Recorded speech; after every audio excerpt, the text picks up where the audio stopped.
Hello everyone. Welcome back to Tesla Plays Dark Cloud. So, we're in Chapter 4 proper. I suppose now is as good a time as any to discuss the infinite of the room when it comes to Dark Cloud 1.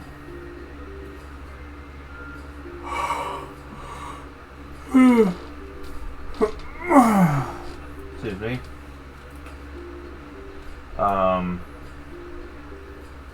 Now, I haven't really talked about this much because there hasn't been a lot of issues that the game has given us when it comes to keeping up with the grinding, but unfortunately at this point you're going to start to realize that the way the difficulty is about to escalate.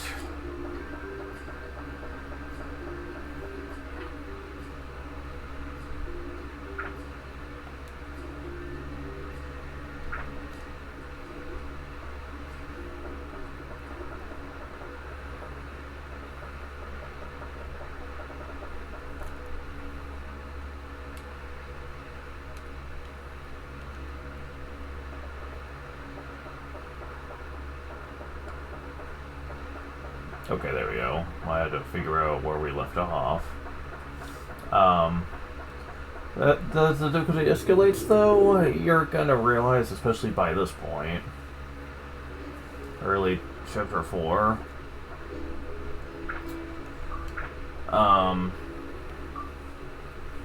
if you haven't been keeping up with your weapons by now, keeping up is actually gonna be pretty rough, because enemies, I guess, start actually being respectfully hard to kill. And this is usually around the point when people start to really be annoyed with the weapon system and how they chose to handle it. Now, I personally like it. More so in the sequel, but even in the original I think it's fine. But I understand people annoyed with the fact that it feels like, with how many characters you have, maintaining strong weapons starts to become more of a chore. Especially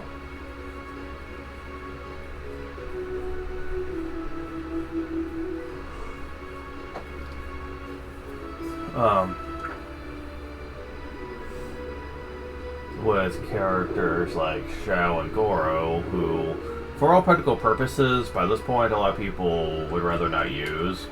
When Tone and Ruby, in terms of gameplay, just honestly feel a lot more, how do I put this?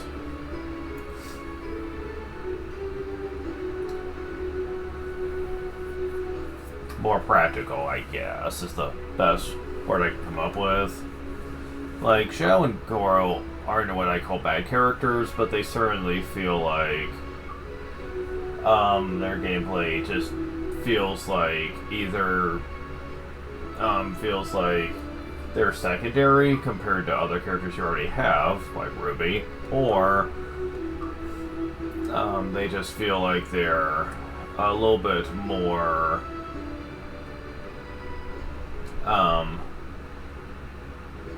anti-newbie, I guess. The fact that you really need to learn how they operate in order to be good with them. Whereas with someone like Tone, you don't. His gameplay is extremely easy to learn and master, where with Goro's gameplay you have to take some time to get used to it, and people just don't have time for that. And with Xiao, well, her long range is good, but like I mentioned before, once you get Ruby, people are like, well, I mean, why would I use Xiao when Ruby's an option? I mean, she's just more powerful, so why not just go with the more powerful option? And my first thing I would say is, well, there are times when the game's gonna force you to use these characters, so you can't just completely ignore them. You gotta give them some power.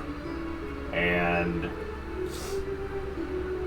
this is where a lot of people start to get really pissed off.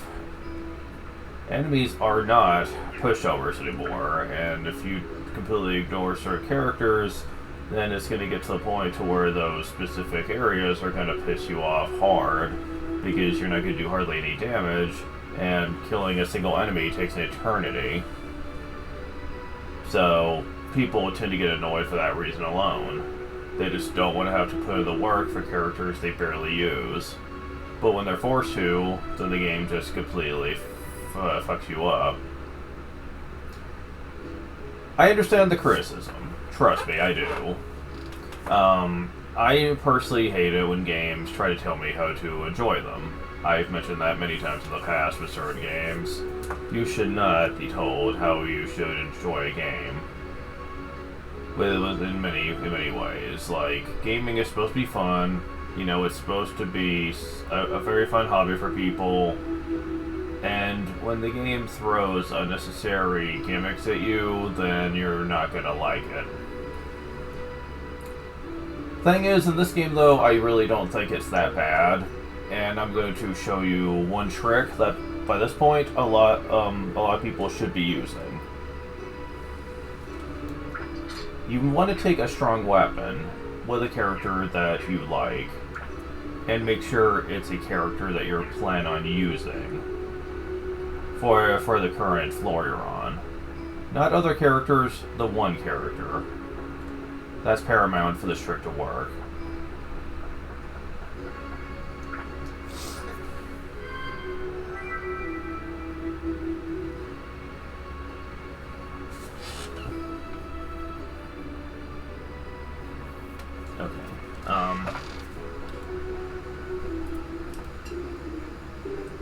Okay.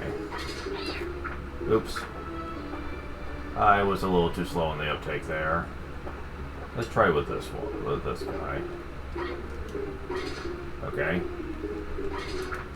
The moment you see an enemy killed, you want to go onto a weapon. I'll just use a dagger as an example here. Switch to it. Oh, damn it. Oh shit, we're dealing with this gimmick.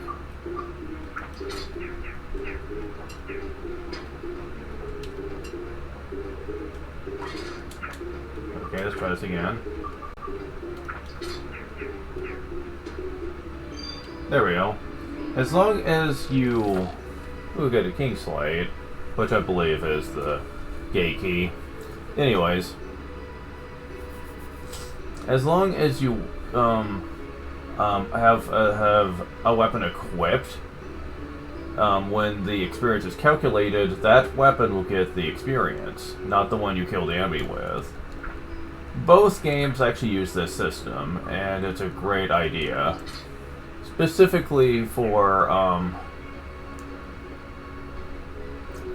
areas that give you lots of experience. This floor in particular probably isn't too great, since enemies only give about 4 to 8, depending, per kill, so it's a little bit slow. But this will especially be important when I show a very neat exploit that I think people should be using. Mini totem pole. Alright.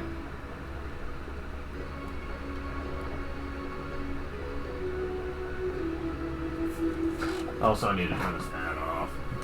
I swear, sometimes I can't tell when a fan is on in my room or not. People watching the recording can tell, but I sometimes can't. Okay. What the fuck? Okay.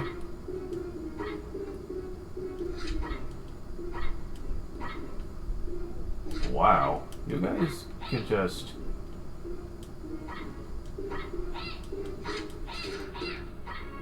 Yeah, this is definitely not a great place for this. Those phantoms can be annoying.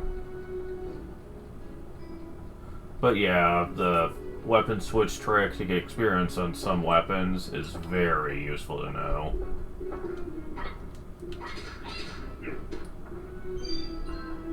I take Curse Amulet.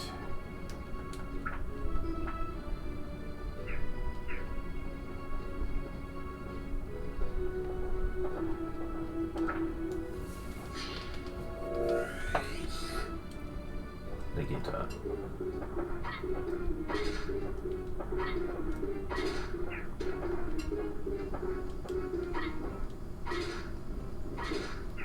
There's also another thing you can do to help make weaker characters feel a bit more practical. Okay, I think if you veer to left or right and then keep whacking, you will hit those things. I will have to do more science on that though. Now, so far, you'll probably be thinking, wait, these enemies supposed to be tough? You're like one-shotting or two-shotting most of them. They don't seem that tough. No, but... Man, I triple C the chest at first. No, but keep in mind I'm also really, really strong with tone right now, so... It's gonna look easier than it usually is for some characters.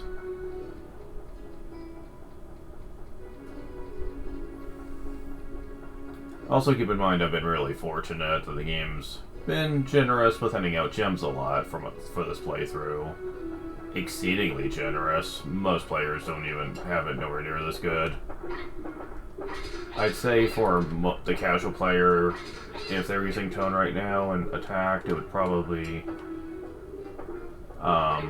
they'd probably take like 6 to 7 hits for these guys. And... it's gonna get way worse than the later floors, so...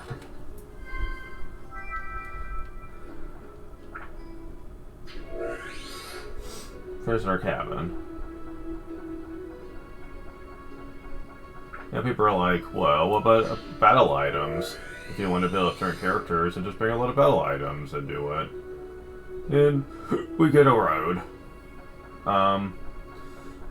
That's something you can do, sure, but unfortunately, being someone who has done that in the past, when I wasn't as experienced with this game, yeah, that is really obnoxious to deal with, especially since you don't know which enemy has the gate key, and it might take many, many battle items to find out.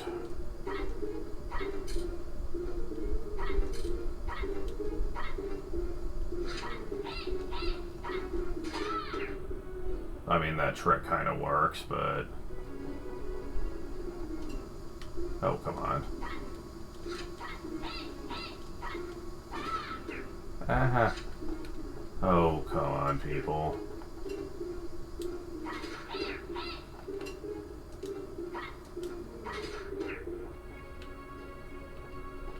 Okay. Can we stop with the little buzzers right now? Man, you can barely see this chest. They blend into the background too well. If it wasn't for the mini-map, I wouldn't even know these were here. The Atla, yes. The chest, not really. Brooks' house.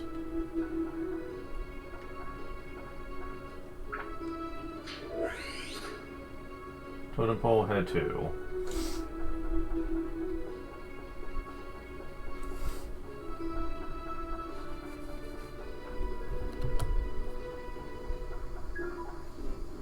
Fuck you.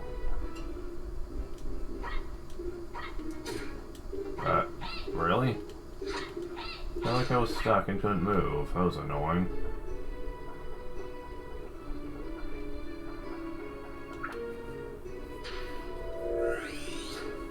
Tree acquired.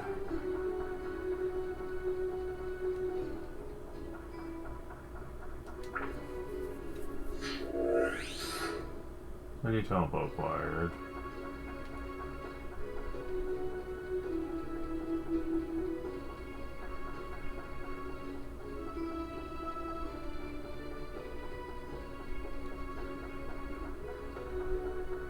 Now, unlike Chapter 3, you can't manipulate the back floor key like you could in that one, or any other chapter for that matter.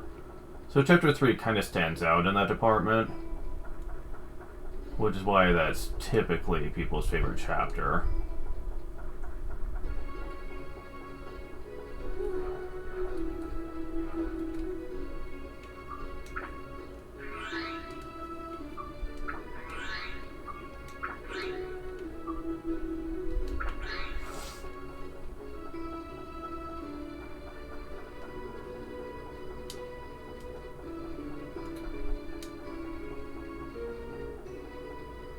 Oh crap, I'm going the wrong way.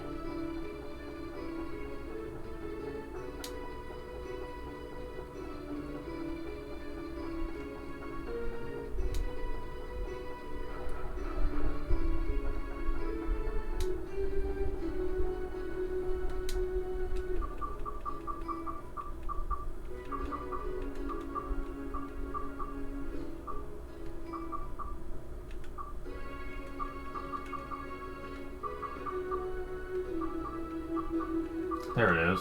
I figure where they put it.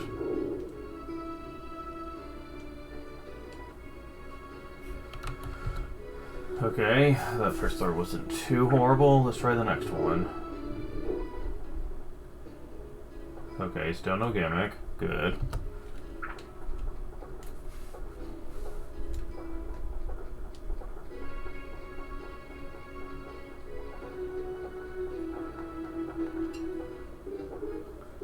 Oh, jeez. These enemies? Oh, good lord. Key slate acquired.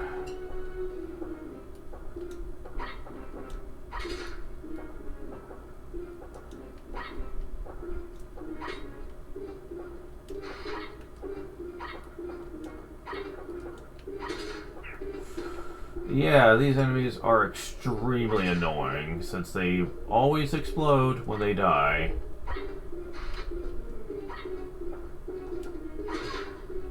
So, unless you can hit them just right, you're gonna get hit. I do not like these. In either game, honestly.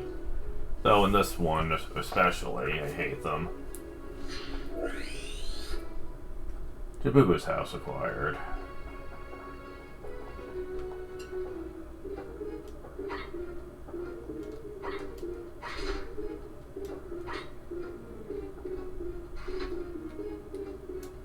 I wonder. Damn it. It'd be nice if I could get away with this. What? I still got hit, really. The explosion lingers that much. Oh my god, this is gonna be horrible.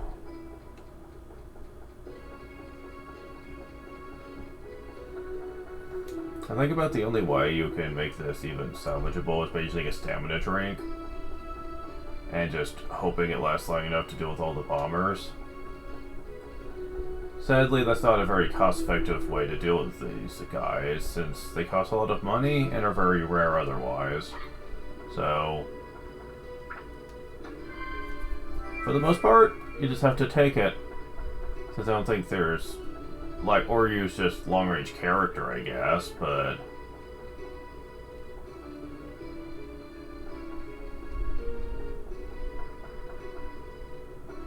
Speaking of, I will say I kind of hate the fact that you have to constantly switch attributes to deal with these colored switches. It feels needless and honestly just feels like it's...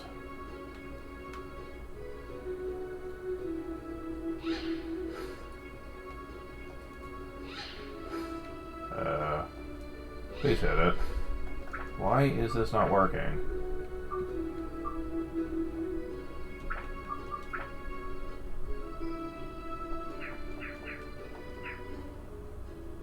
It says it's green.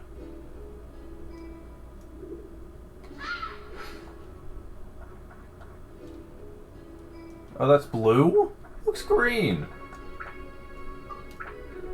Oh my god, game, you're not even being consistent with the graphics here. Seriously, does that look blue to you? Ugh.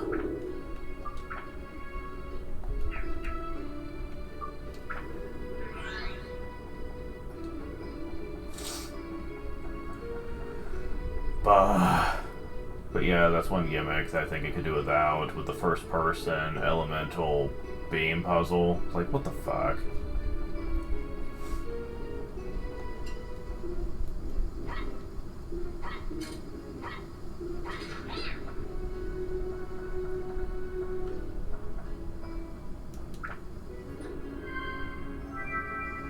Magical crystal.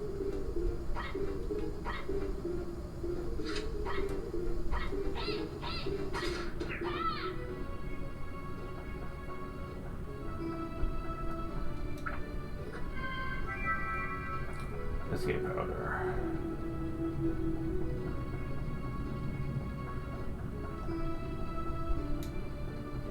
In this place especially, you want to make sure you have plenty of healing items.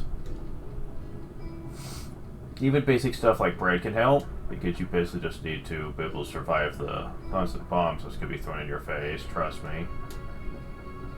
If there's a healing pool in the room, great, then you can take advantage of that instead. But if there isn't, then healing items will pretty much be your lifeline. And yeah, this will be the only chapter to pull this crap on you either. But this is the first chapter that really shows that the enemies are starting to become really obnoxious.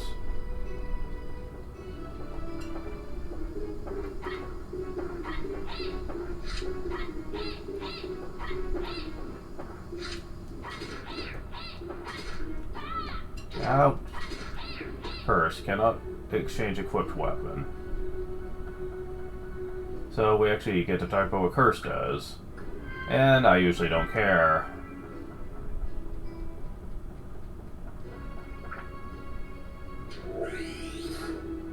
Three Sisters house. Okay.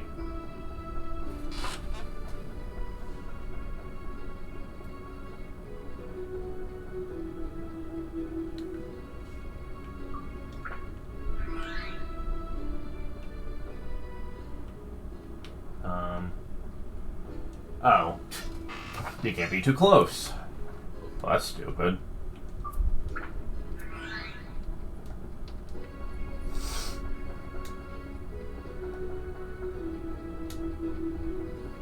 Now, you might notice that before, I had a lot more inventory space when I started the video. That's because I used up a lot of fishing bait before I took on the rest of Chapter 3. And it's time to talk about that. For the most part, the game does not give you a lot of fishing points at once. Like, the majority of early game fish will give you like 8 to 12 at most, and you will usually not.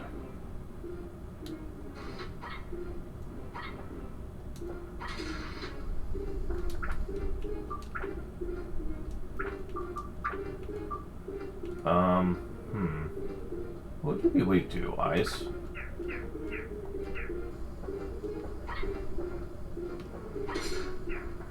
Okay, I managed to avoid that one barely.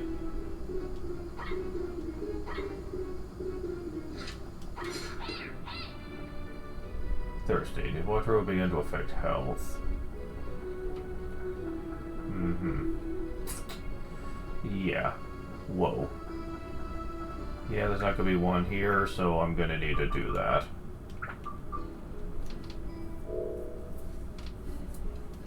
Well, the water's there for a reason, I guess, so...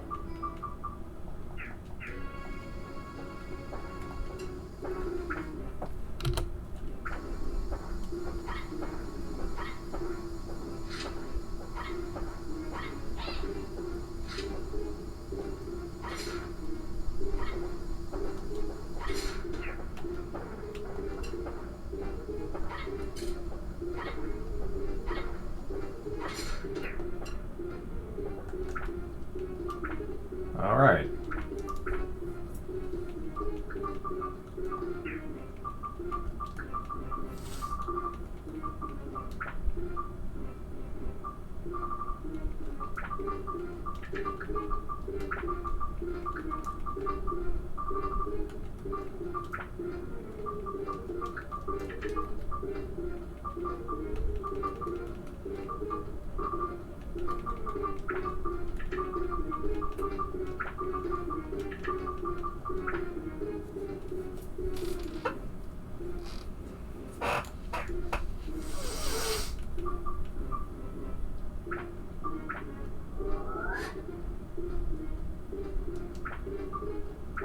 And now since this is +5,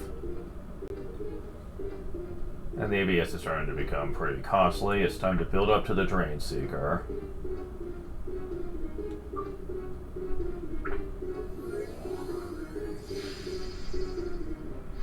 Defeat Magic Sword. Absorb health power.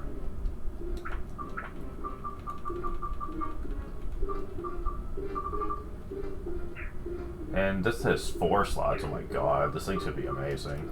Okay, so for now I'm gonna want this stuff back.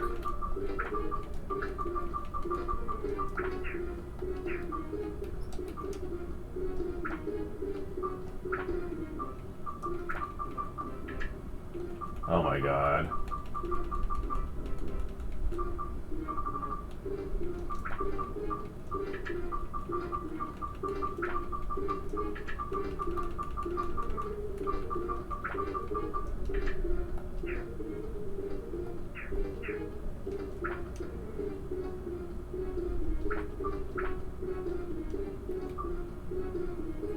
Ice and Thunder. Okay. Good to know.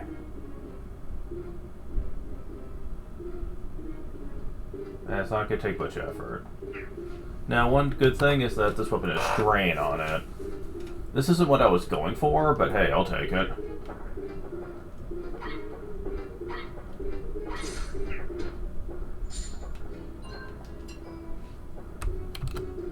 This is only going to make bombs easier to deal with.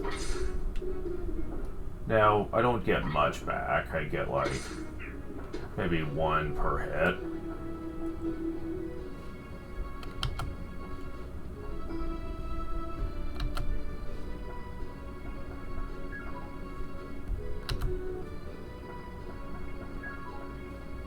Really? Both?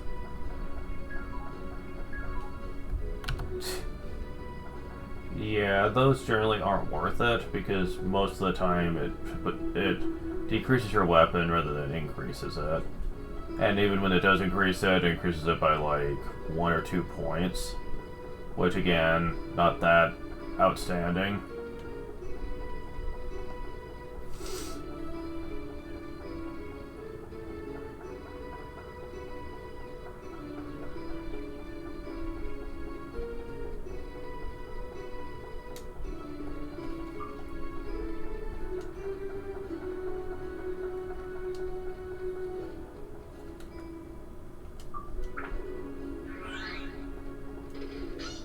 Damn it.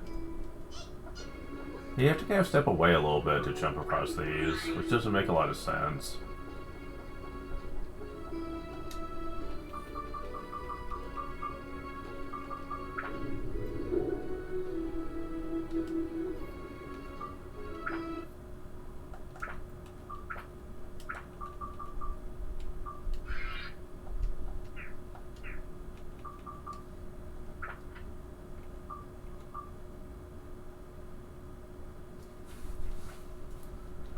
Okay, so we need to go back here real quick.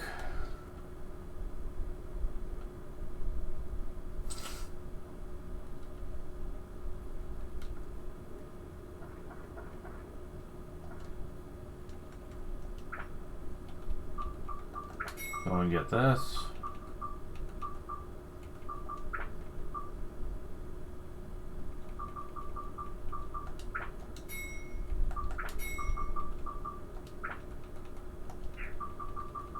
Didn't mean to buy Resurrection Powder.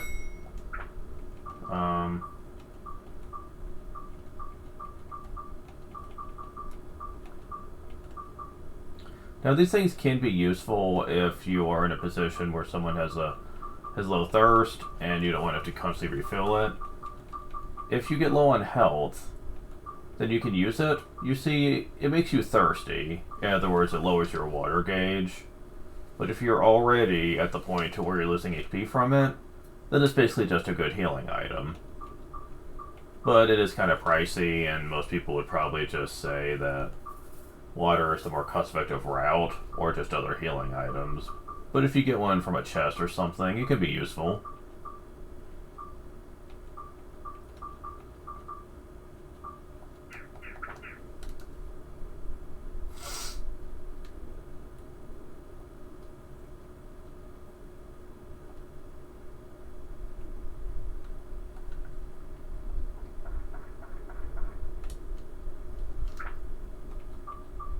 So, here's what some people do. And you definitely want to make sure you have lots of repair powder. Also, lots of healing items in case you need it.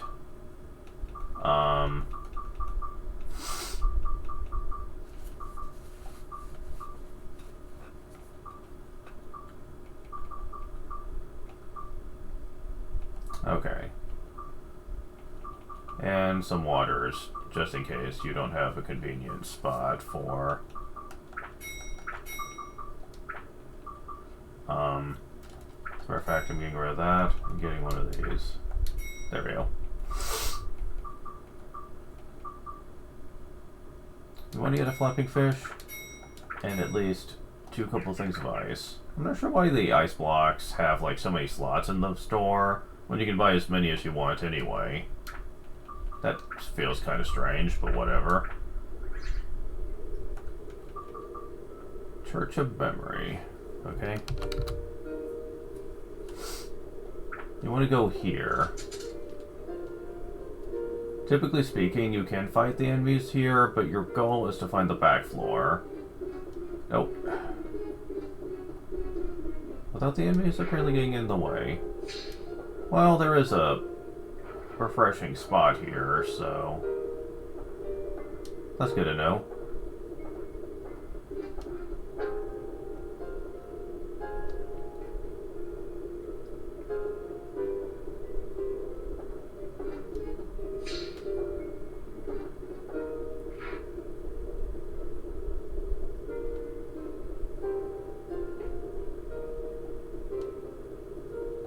And another one. Okay. Oh crap, I'm gonna need the key. Well, fuck off.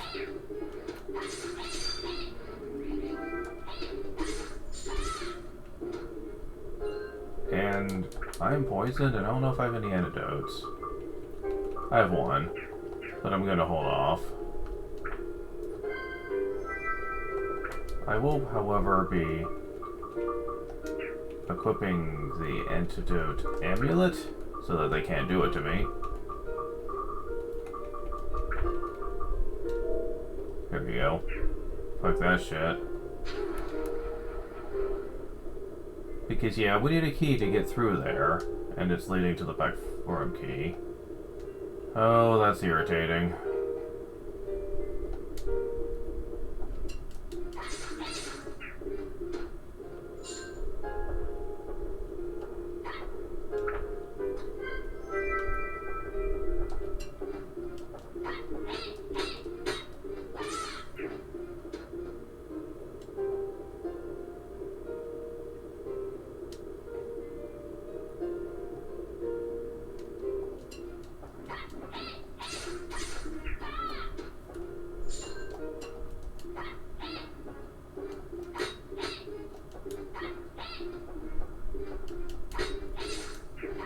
Please.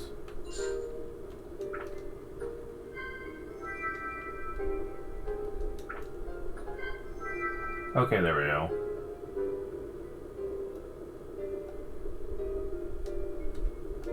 Okay, how we doing? Oh. Okay, neat. Maybe I didn't have to worry after all.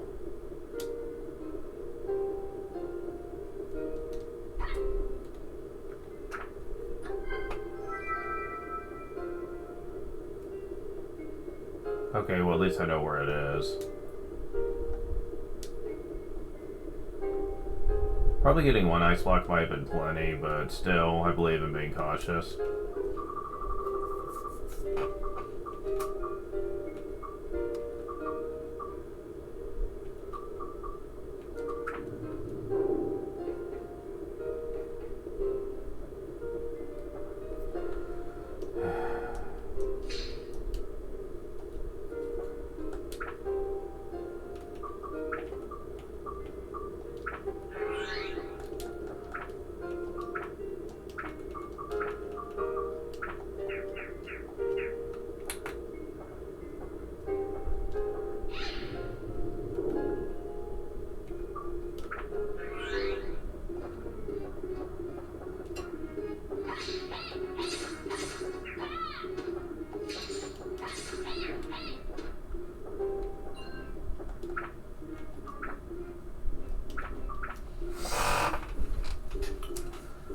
Okay, so...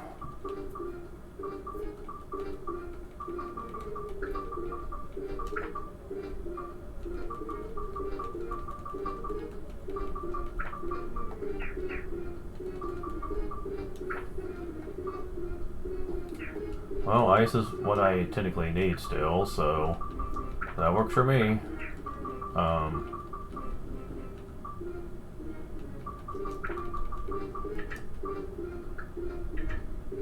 Well, that's wind.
Now, you might notice that they're melting around the same time.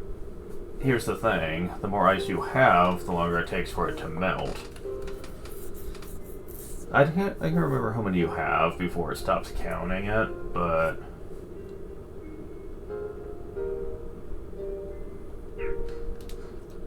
But it's still usually more than enough to keep it going. I would still save beforehand, though. Okay, so this floor is really famous for just how exploitable it is. Assuming I have the right one, but I'm pretty sure I do.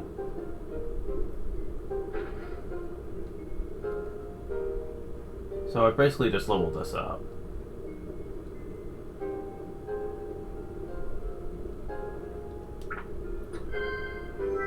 Oh, we have a turquoise.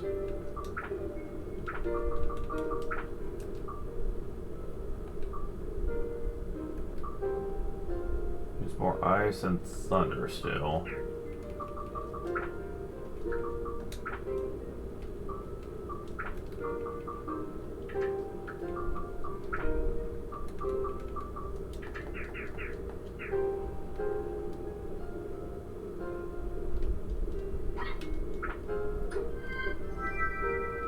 Freeze amulet.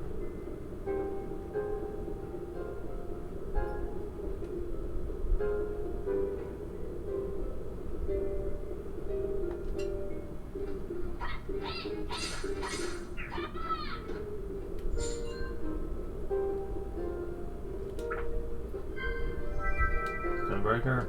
Yeah, it's pretty much nothing but these guys. And look at the experience bar.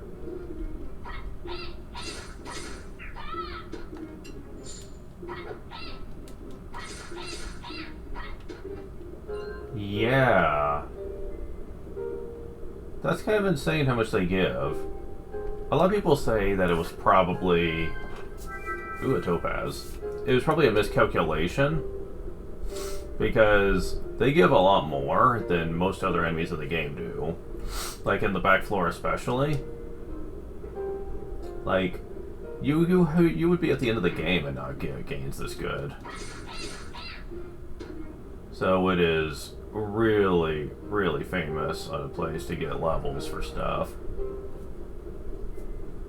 Some people have taken weapons and gone like 10 or 11 with a good weapon here. It's so good. And hey, they even give me a water refill spot too, so that's not even a problem.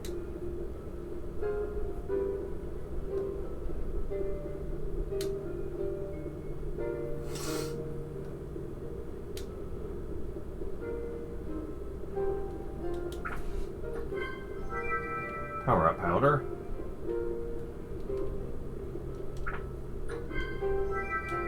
Gooey peach.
Now, this trick does not work if you want to switch to characters.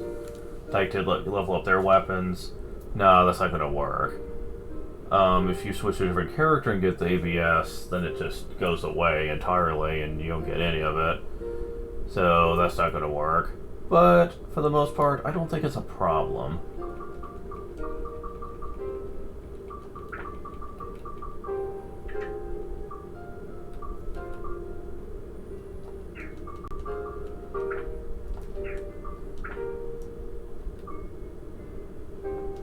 Ice and thunder.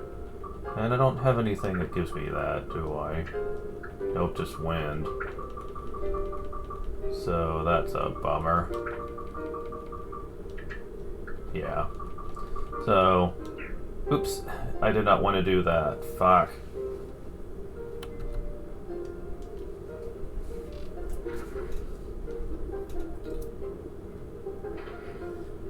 Ah, damn it. At least we didn't miss out on much. So, but yeah, this is a very prominent area to train in. I believe someone said you get 240 ABS or so.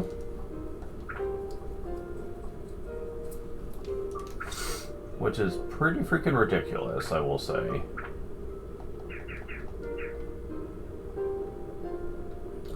Now, it does take a respectable amount of power to kill them, though, like in the back floor. And they do hit a bit harder, too, so you need to be cautious about that. But they're not exactly the hardest enemy to really predict, like, compared to what we could be fighting.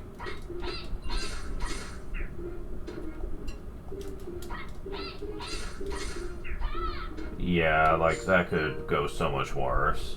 Especially with some other enemies that could be here. Like those fucking tanks. Yeah, I'll take these guys any day of the week, honestly.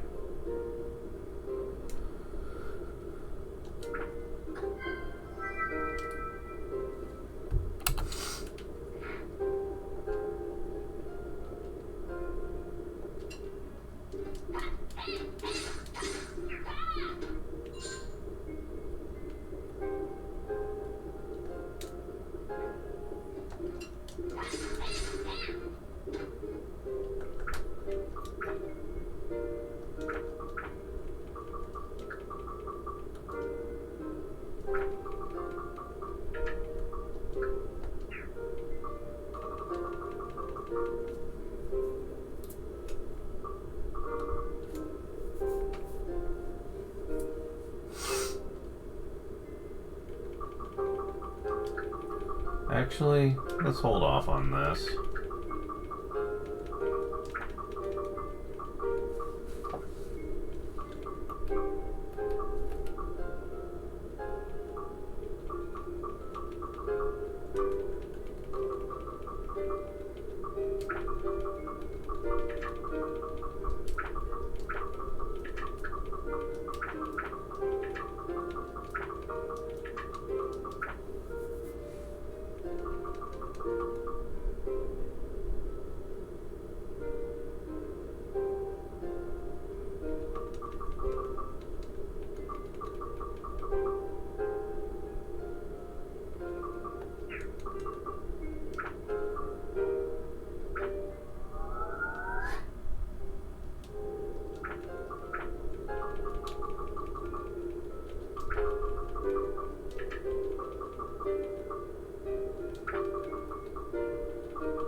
Now, when you get stronger and stronger weapons, you can essentially get to the point, and I think this is absurd in its own right, but hey, you know, you can essentially get to the point to where you can either one-shot or two-shot these enemies, and get to the point to where you barely have to struggle anymore getting lots of ABS, which, thanks to the weapon switch idea, basically means you can get so much good experience for weaker weapons and use them for sense.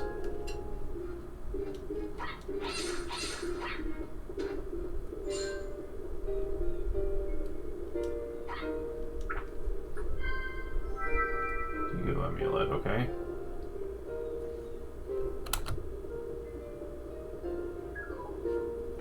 Fuck you with the negatives. Oh my god.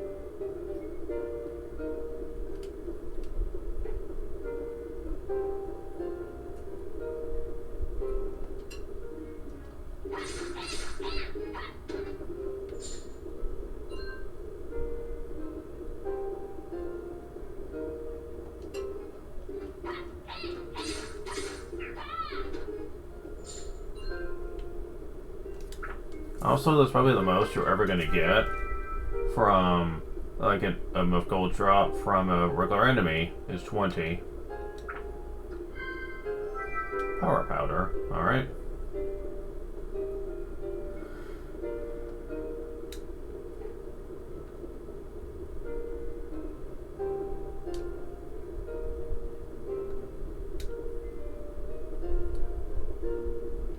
And I should have just reset the room while I was over here, but oh well.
Magical power +1, huh? Alright.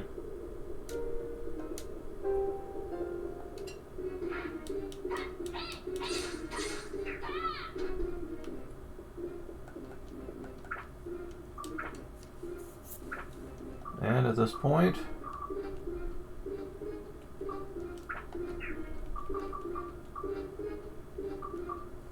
I don't really have enough to really work with this, so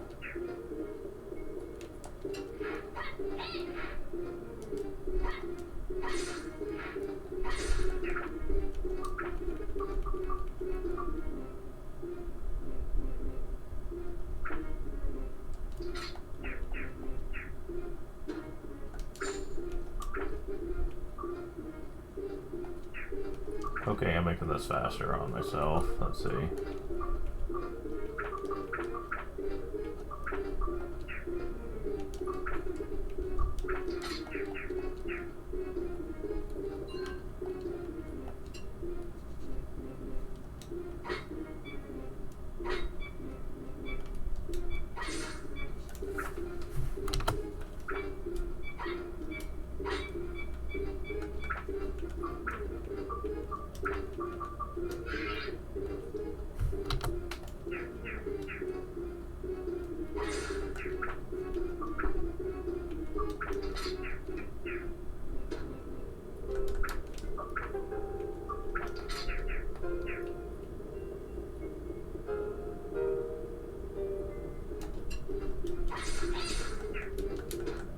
Damn it.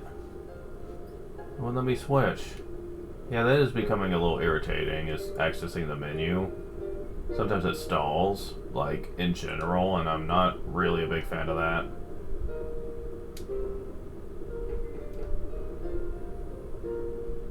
Because I don't remember that being a problem when I used to play it on consoles, so I know this is an emulation issue, and I don't know why.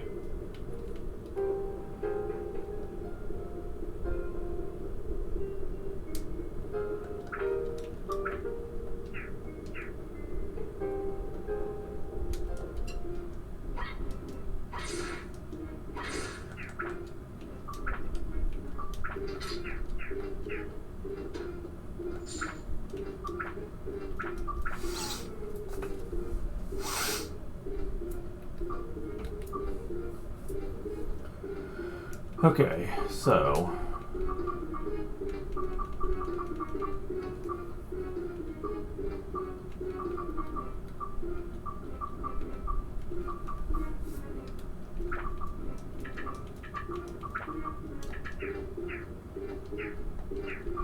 there we go.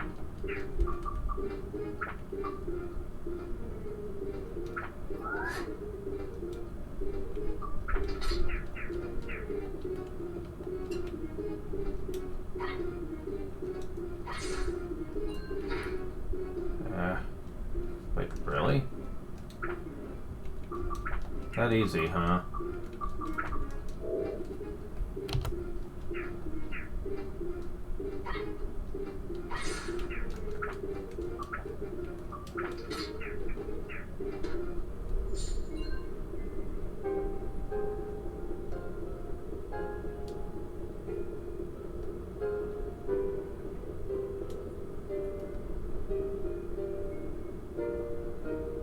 Not sure why I use the healing item when there's a healing pool right here, but whatever.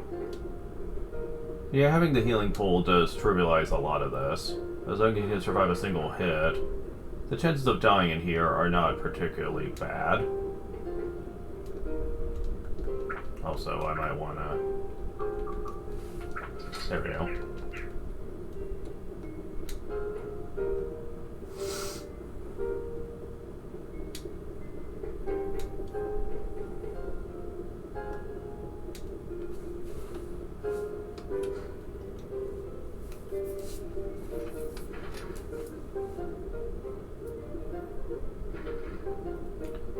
The only downside is training Ruby here probably would not be smart, since she has a much harder time hitting them for whatever reason than other characters do, due to their annoying-ass guard.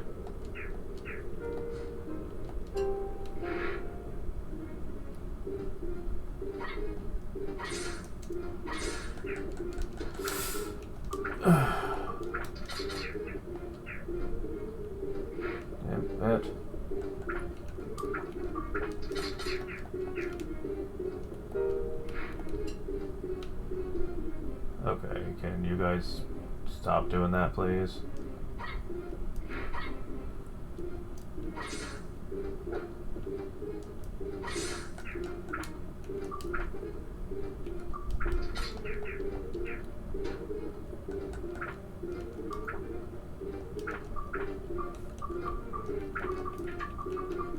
Honestly, I'm doing this just so I can get rid of some of these things.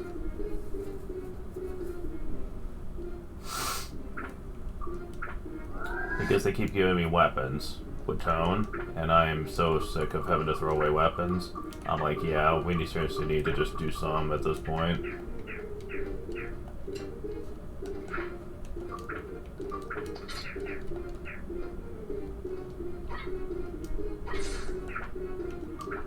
There, now you.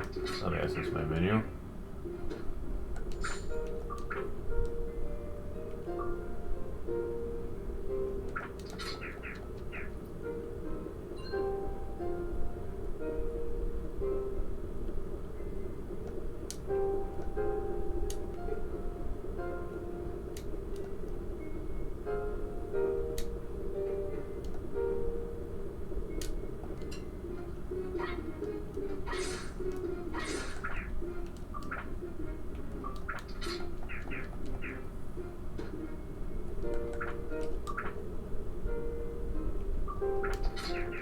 Yeah, you're getting 24 per kill, which is massive.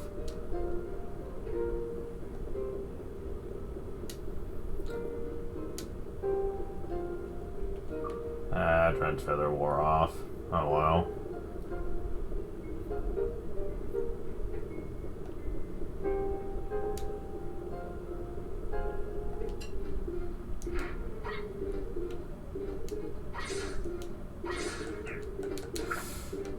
Game. I still got it just in the nick of time. But yeah, let me fucking pause, jeez.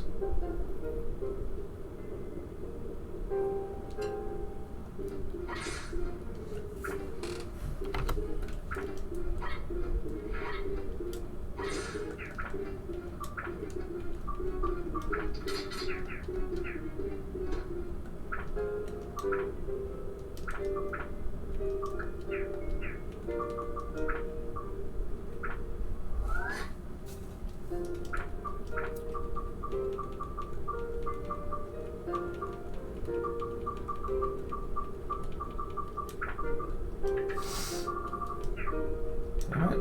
Quit going over to the trash can, damn it. Jeez.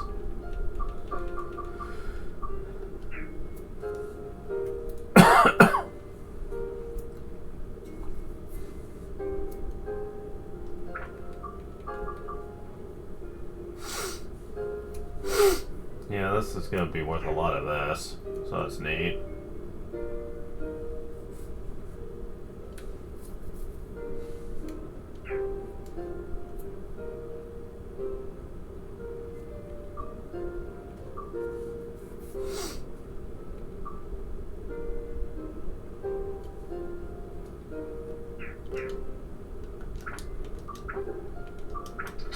Yeah, I want to make sure you're on this.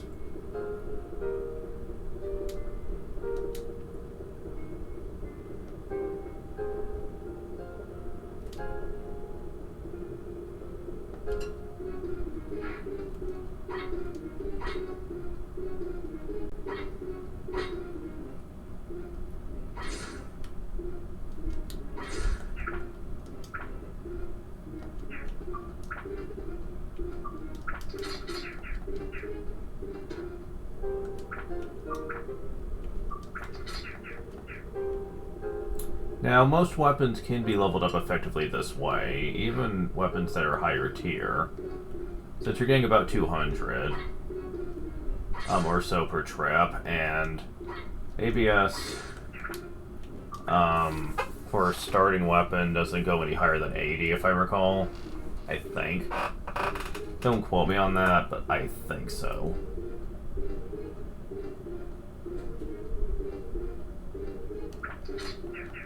I know it doesn't go much higher than that as default, so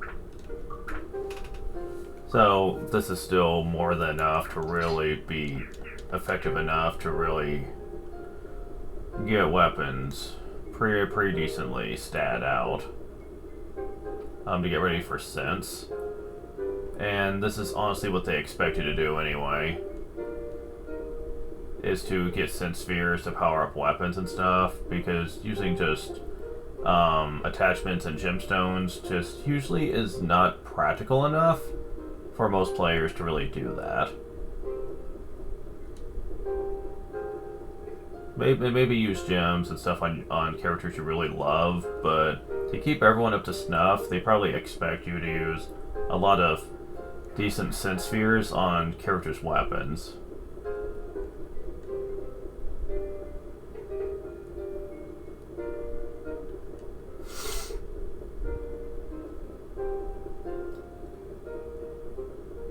We'll be getting this one done, and then I'll be going back to the Sun and Moon Temple for a while. But why do I keep going this way?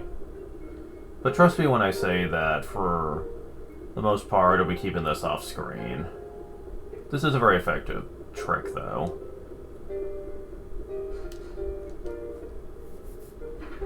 A lot of people make multiple visits here with the flapping fish and stuff to get lots of awesome gems and stuff. But for the sake of saving time, I will not be doing that on screen. I'll just be getting the ABS. Because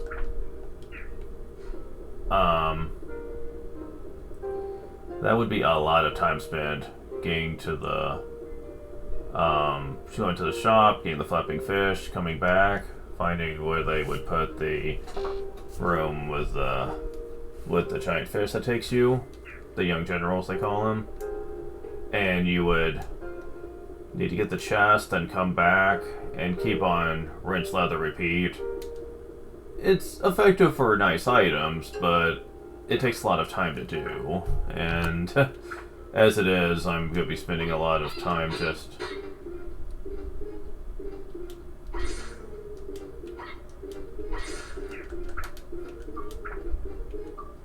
getting this finished up.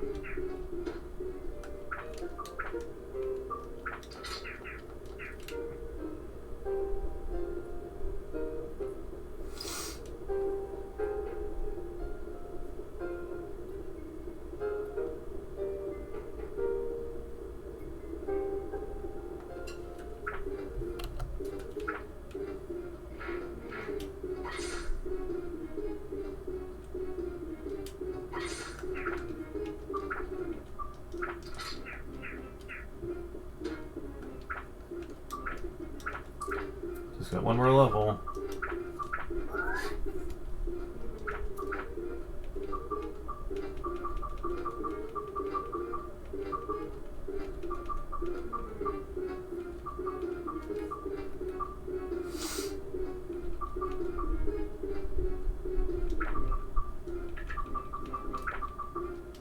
If anything, it lets me use up a lot of attachments that I can hold on to for a while anyway.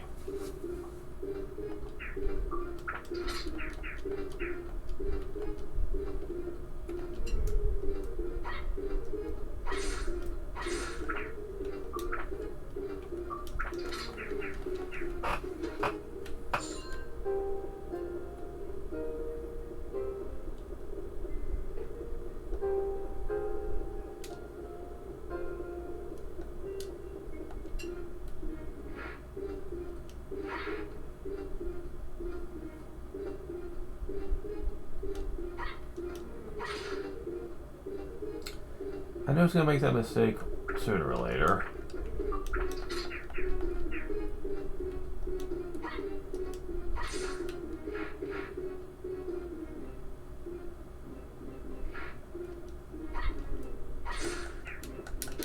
I don't think I made it.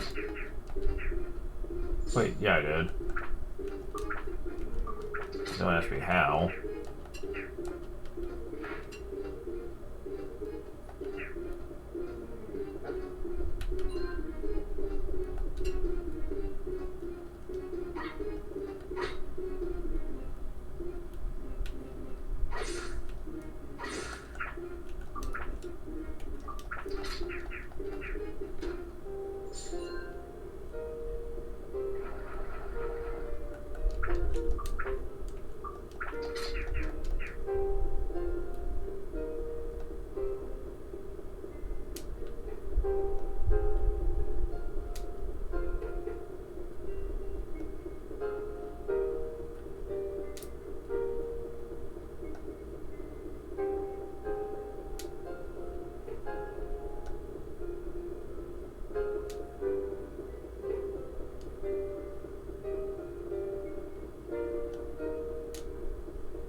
Let me turn on my freaking menu, damn it. Fuck. I hate this. Why do they make you wait so long to pause? Oh my god. It's like it just freezes in its tracks and won't let me do it.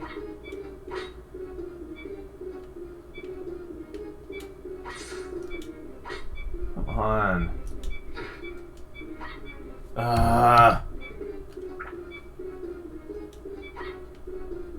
We can quit using that guard. I know you have other attacks. Let me menu. Thank you.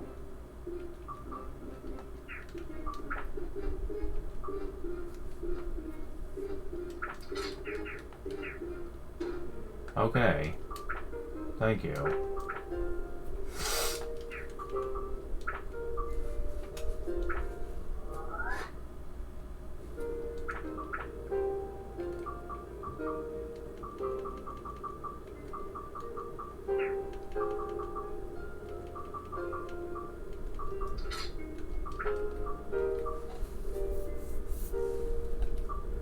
Yeah, this is pretty respectable, alright. Oh, it even has thunder on it. Ooh, really? A little bit.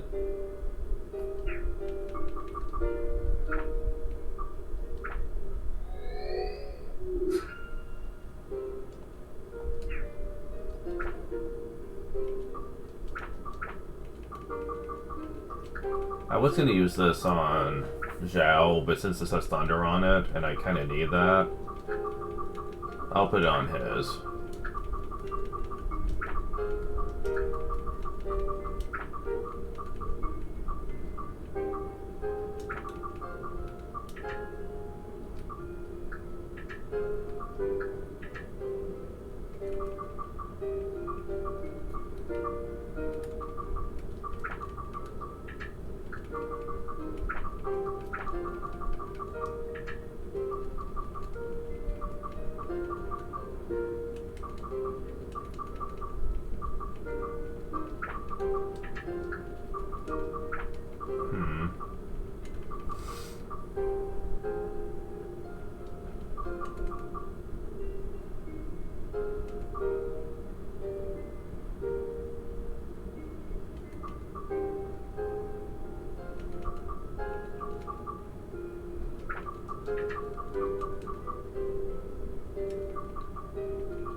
I guess.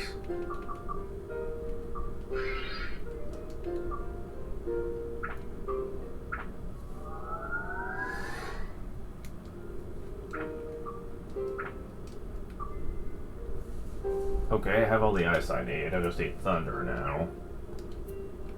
Which is awesome.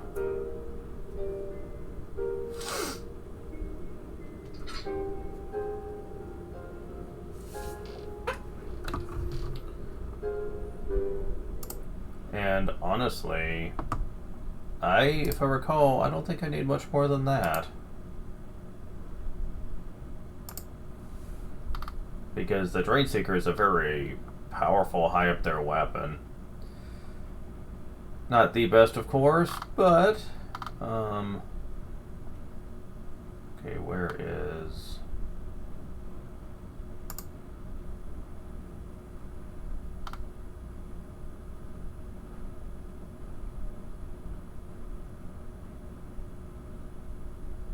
Yeah, this one's confusing.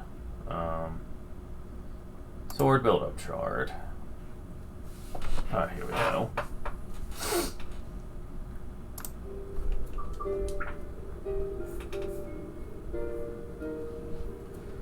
Let's see.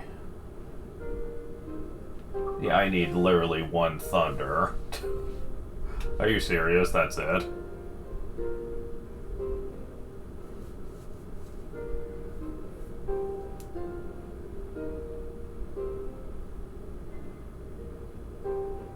Oh, really? Huh, okay. So...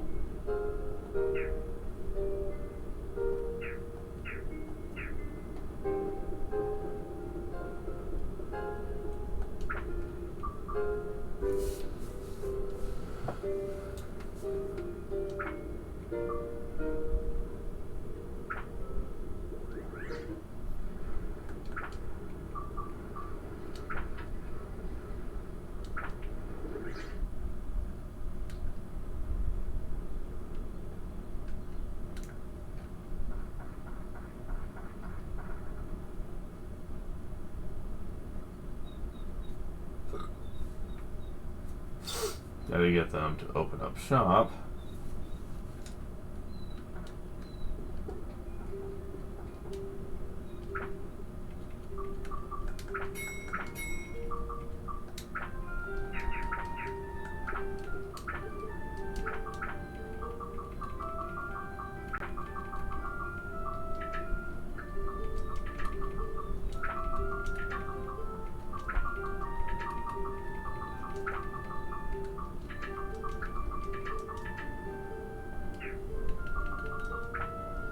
Dark Cloud.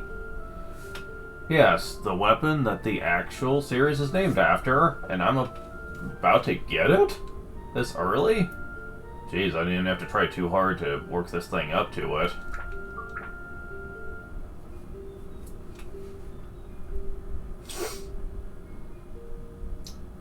Yeah, it's pretty absurd, alright.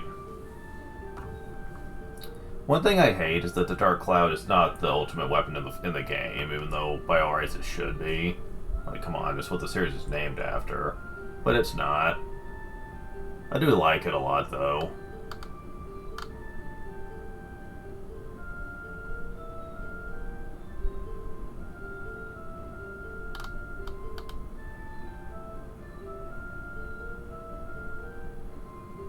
There's a weapon that you get that comes after, but it's really hard to get.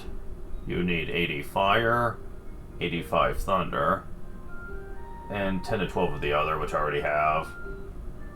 Thankfully, I've been working so much on my elements throughout the game that, for me, it's not exactly too harsh. A couple of gems from fishing would probably get the job done. So, I could show that off. Truth be told, I'm partial to the Dark Cloud, and I'll probably keep it, but I will at least show off what the other weapon is. Besides, there's a better sword we'll be working on later that is even better than what the Dark Cloud turns into, so it's not a problem anyway. And that's the Macho Sword.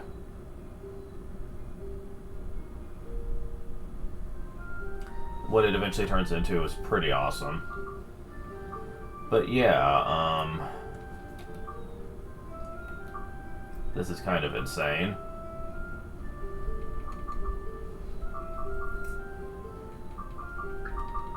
If I take that off, though, do I have enough? Yes, I do. I have enough, even with that off. Good.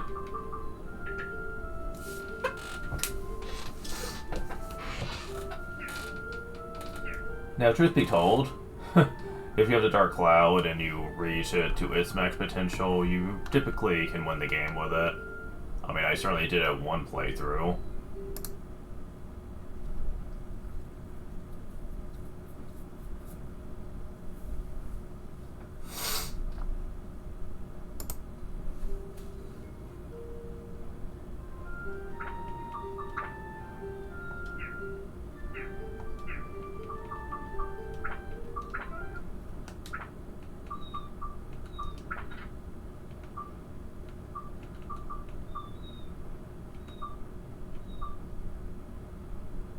Oh, there's two different parts.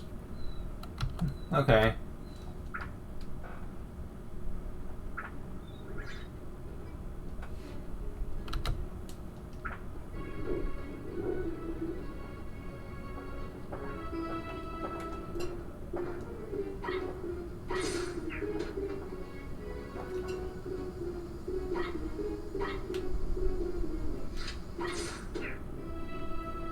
Yeah, if we're one-shotting enemies now with him in Chapter 4, then Chapter 6, which is the final story chapter, should be more than possible. Jeez, and we're not even at Dark Cloud yet. And not even close to reaching its max potential.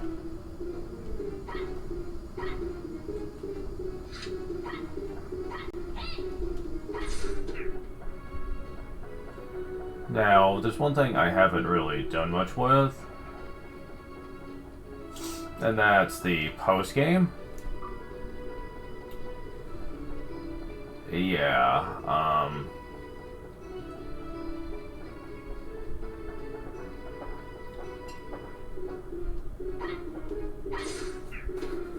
the post-game to this game is certainly a thing, and I'll talk at length when we get to it, but...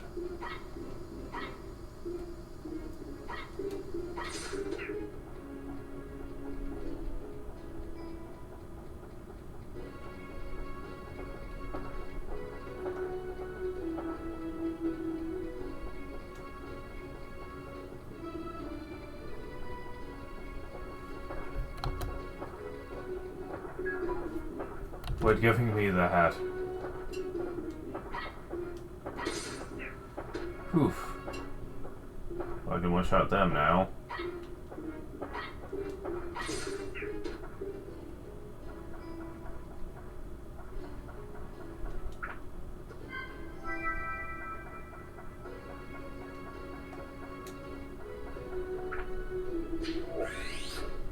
Cabin acquired.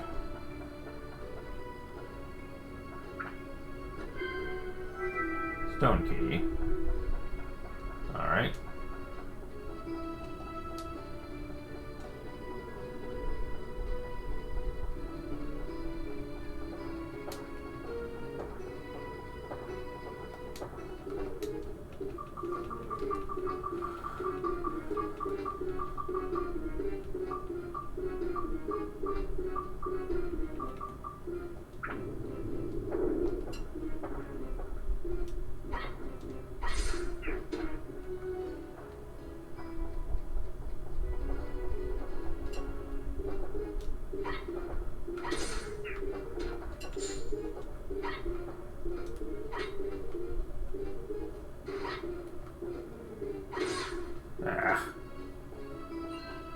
Doing pretty good, too, about dodging those. Tree acquired.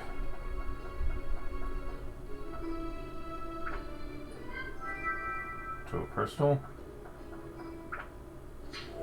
We get hay. Tree acquired.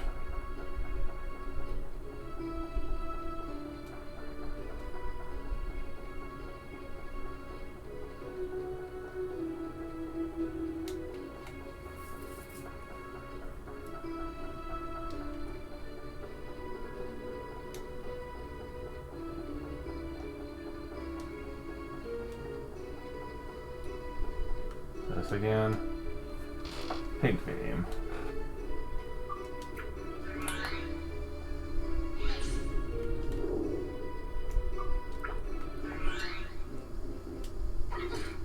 Hey.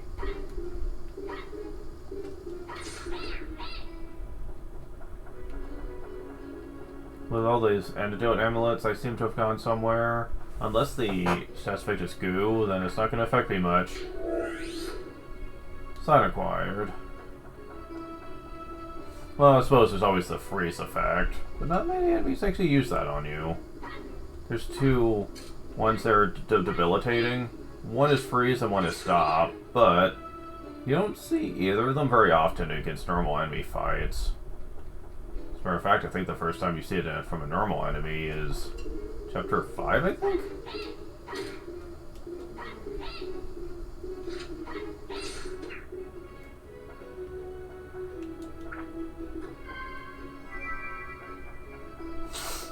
And even then, I think only one enemy does it in that chapter.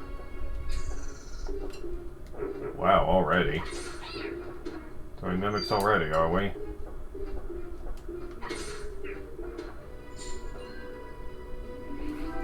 King's Slate.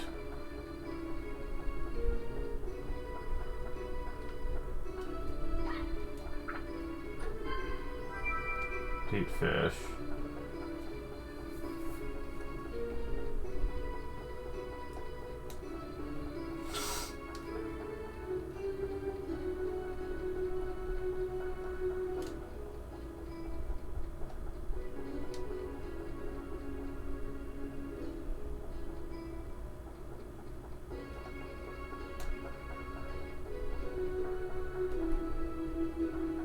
This way.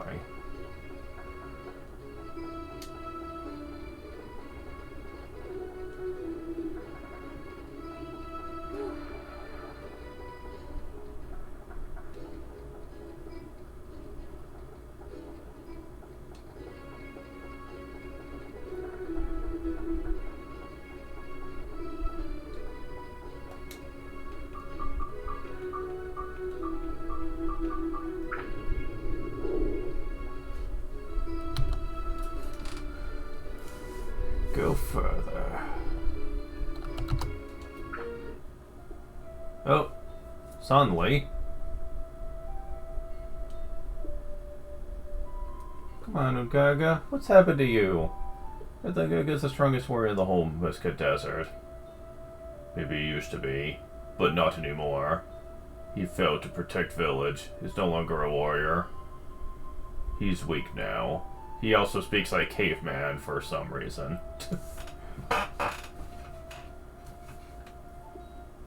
You know what?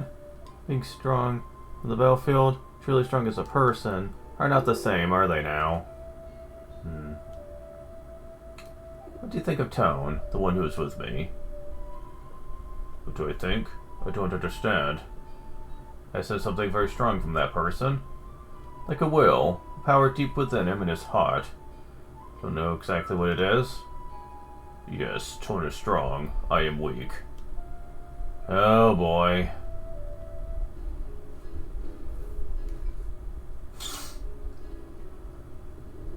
Yeah, this guy's gonna take some work to get over his issues.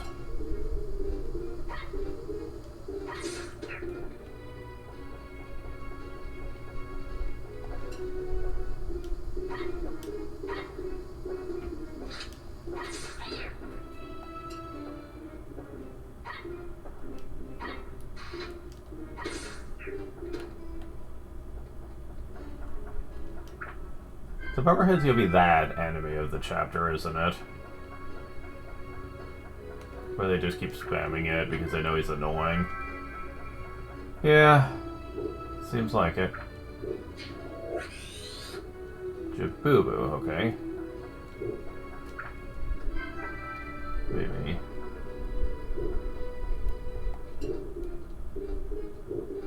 Golem. Oh, you're like the one dude, the rock guy. Yeah, kind of. From chapter 1, I believe it was. Yeah, you're kind of like him, just much stronger. Thankfully, we are super powerful, so you're not going to be much of a problem. But yeah, this is the first enemy you run into with weaker characters that, where you'd take forever trying to kill him if your attack power wasn't up to snuff.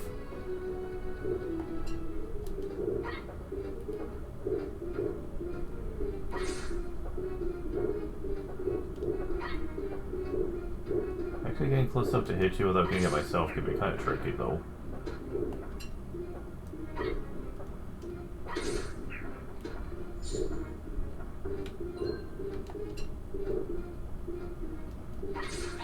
Okay, you can get a double strike and just get rid of him, since I can get away with that. If I was weaker, that would be a mistake, though. Hey, you didn't have your guard up. And yet it still counted. Stairway acquired.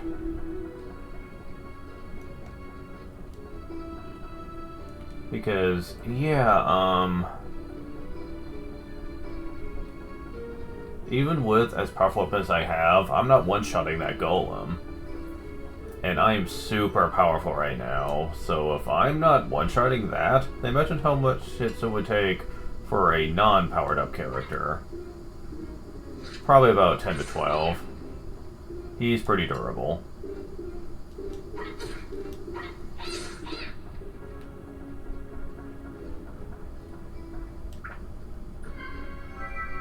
Stone key.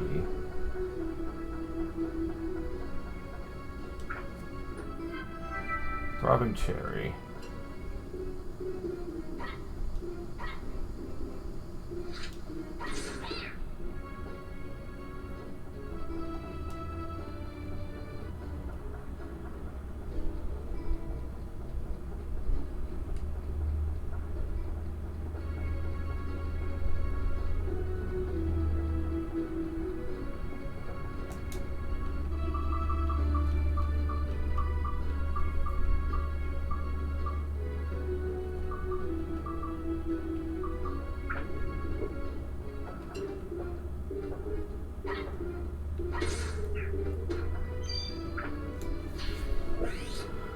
Cabin acquired.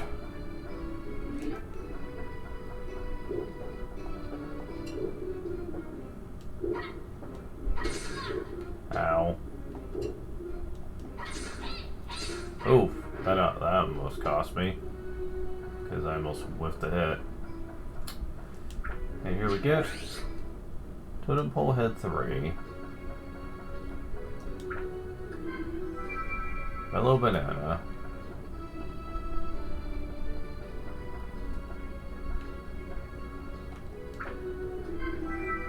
Speed +1.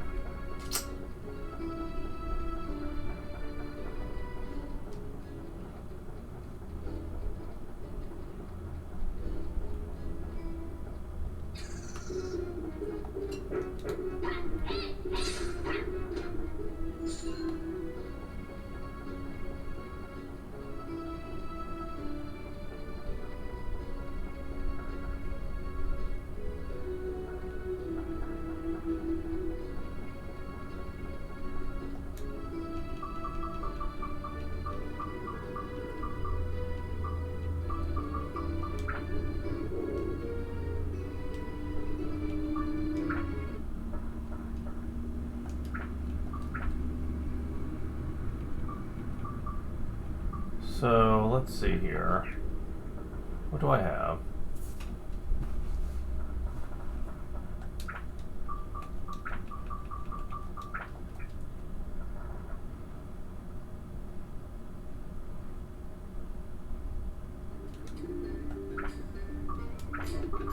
There we go.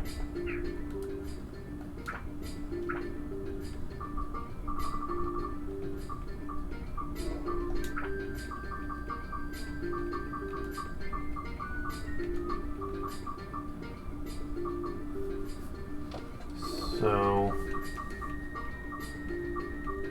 we don't have what I really want yet.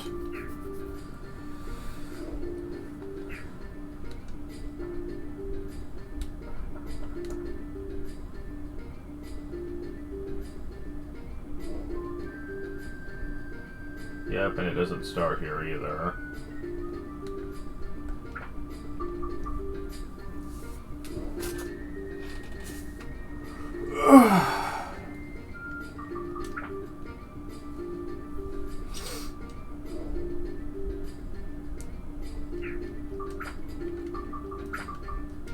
Sadly, if we progress much further, we might run into some slight issues.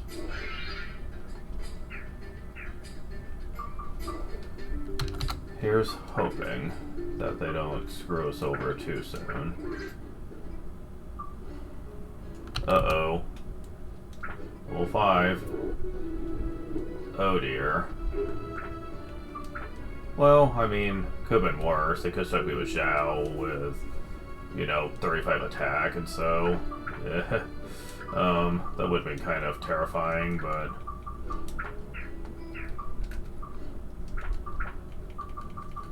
I think I can work with this.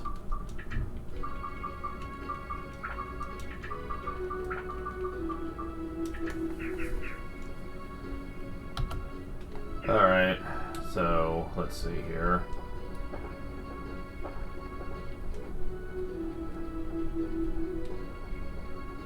Thankfully, they do give him a pretty decently powerful weapon if you do 100% in Montague Village, so at least he can work with that.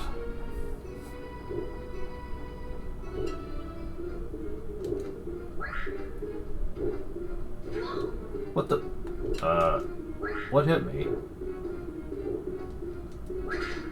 Okay, there we go. Oh. Oh yeah, I forgot you do the fist thing. Sometimes.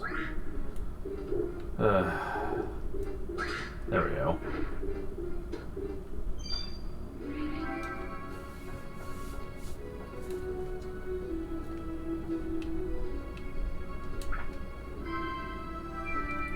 Magical crystal.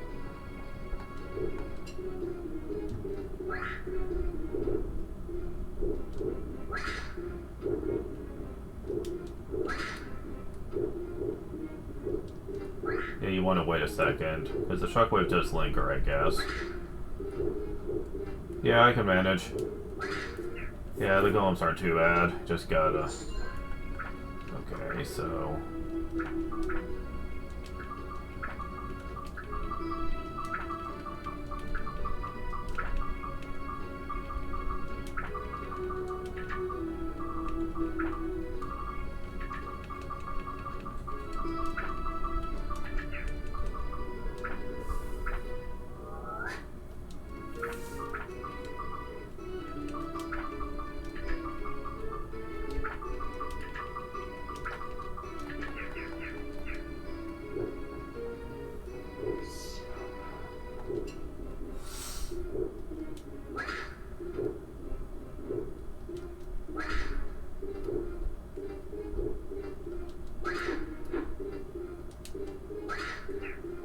Yeah, that punch kind of scares me a little bit.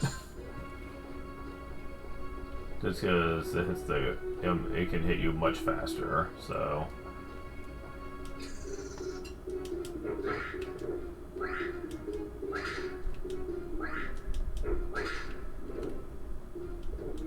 There we go.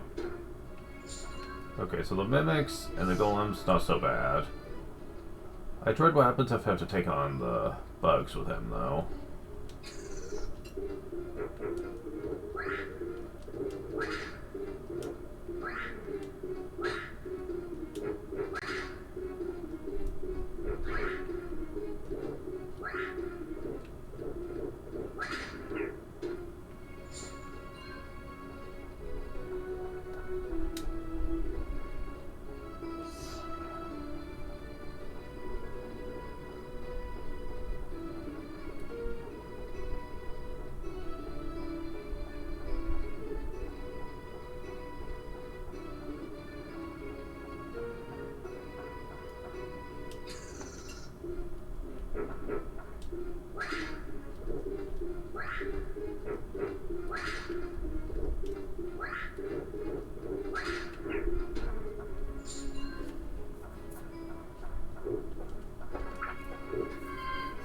Here we go. Stone key.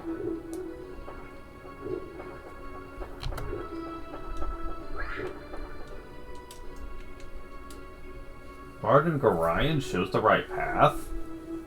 So, off screen, there is a legendary fish you can catch called the Martin Gorion. I thought that only showed up in Chapter 4, but as it turns out, you can sometimes catch it in Chapter 2 at the waterfall. It kind of looks like that with its face, and it gives a ton of FP. If you catch one, it will tell you, and they're still giving me fucking tone weapons even when he can't be used, go figure. It will tell you which one is right, meaning that you will never have to worry about those types of chests again. It's a thing.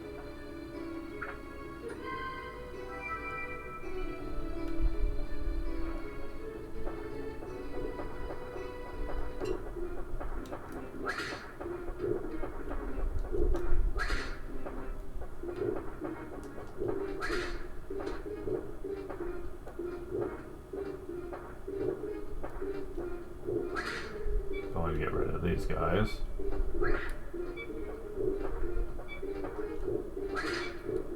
There we go.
Oh.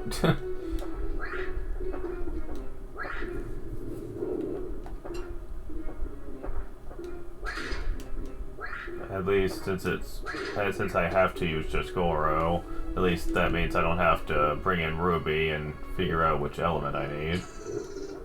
So, thank God for small favors, I guess. Nah. Camera. Stop doing that.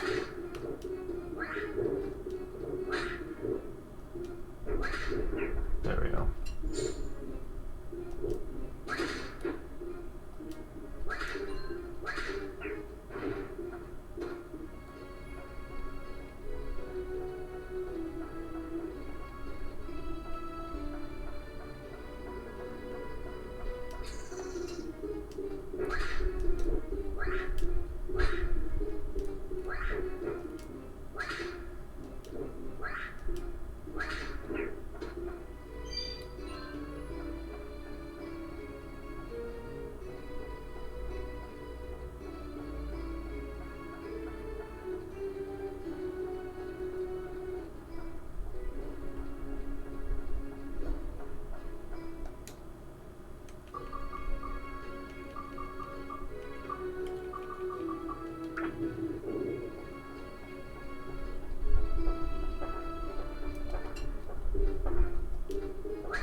Well, that's not gonna affect me much.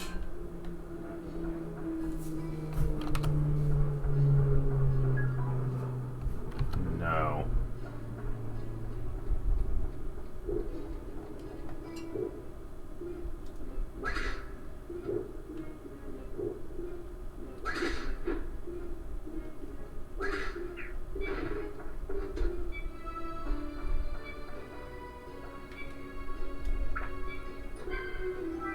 Soap, really?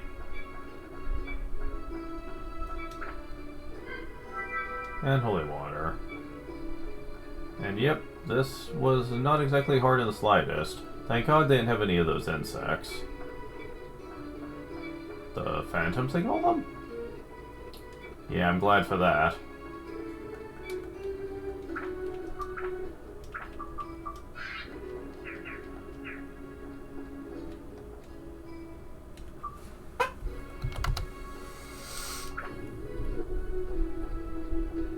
Well, before I do that, let's go ahead and take care of your thirst.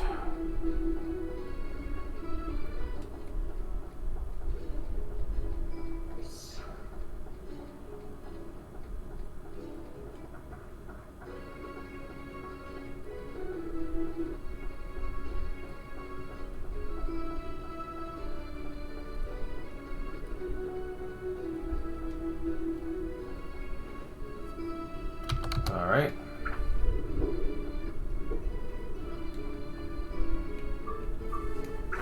Back to tone for now.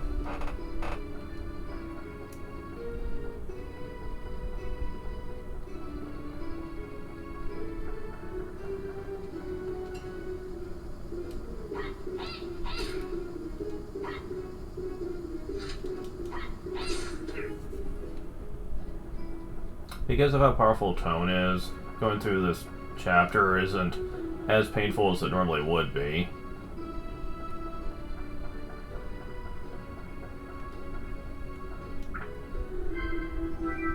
Fine.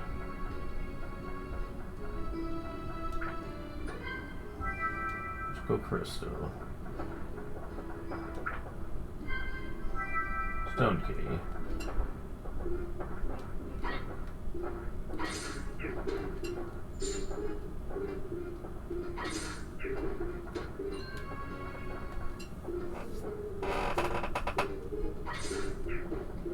So you're just a fire version of the Sax enemies, okay?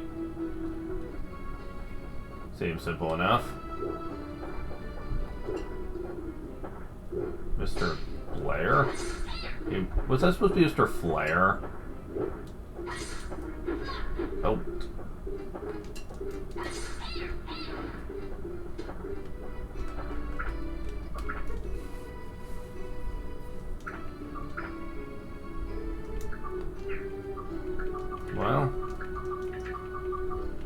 The time has now come. Oh, and I forgot to put my good thing on the back of my weapon too, actually. And yet I was still doing pretty good with it. That's the scary part.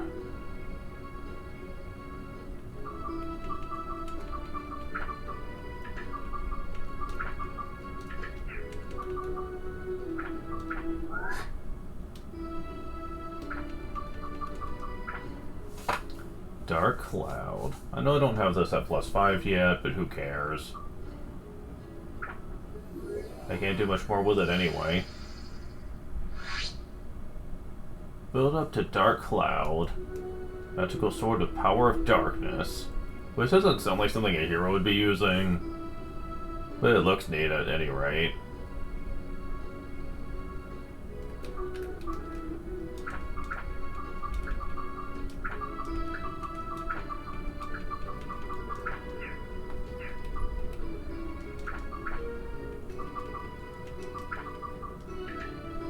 $111. Oh my god.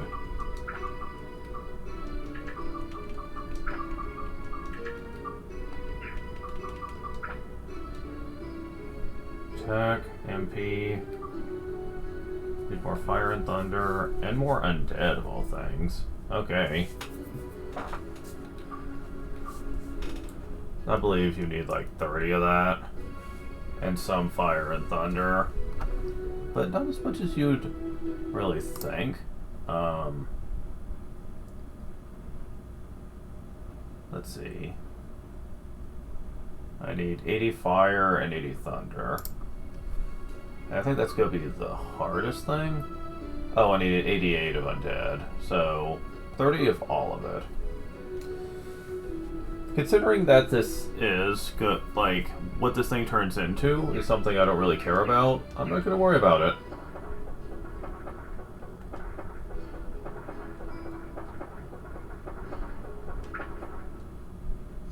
And we get stairway.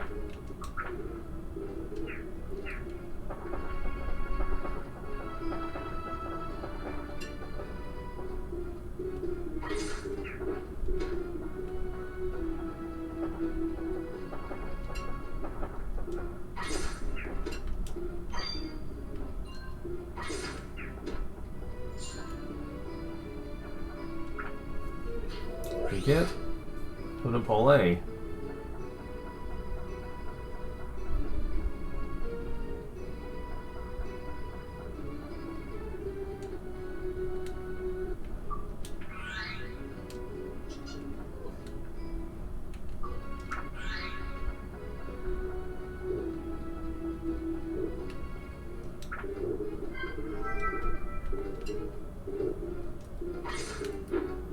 Still not enough to one-shot you, though. But that's fine. Whatever. He's meant to be a very sturdy enemy type, so I'm not going to worry about that too much. Treasure chest key. To me, that's just free money when I get a treasure chest key. Especially now.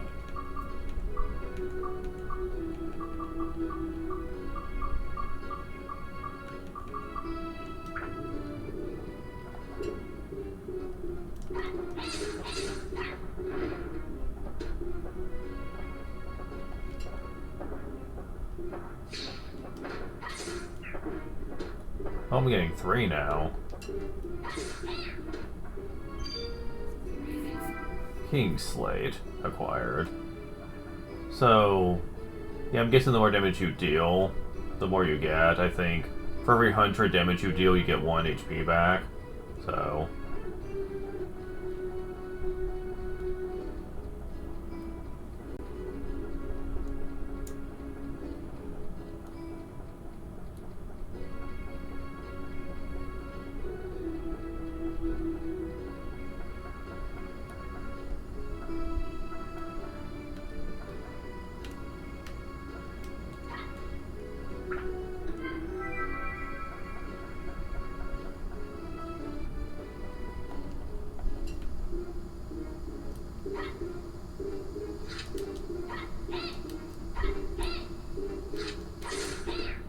Oh, nice. he got hit with the back attack, the back of my blade. And I'm totally okay with that.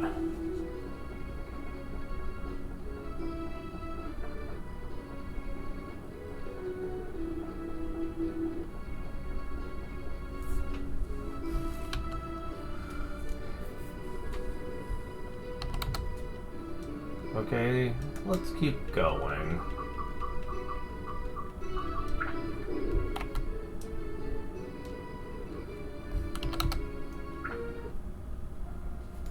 Meanwhile, Gaga, can I ask you something? I'm listening. Gaga, you're a warrior. What does a warrior fight for?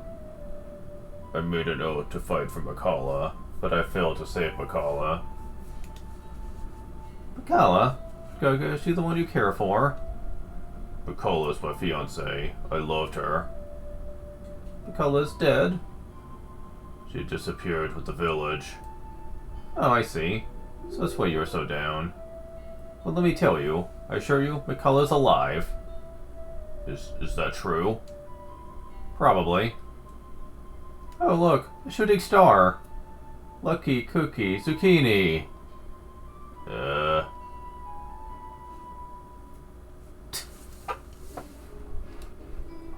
Okay, then.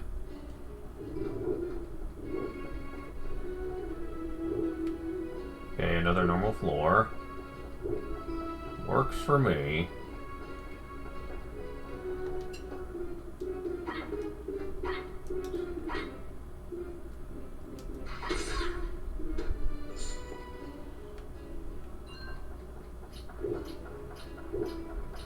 Crabby Hermit. So, you're like the crab enemy from the last chapter. Just a sand crab instead of a beach crab. Damn it.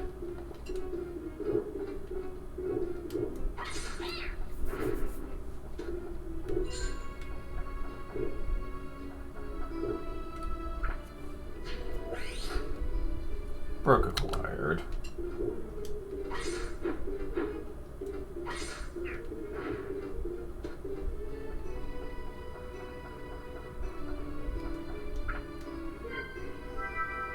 Stone key.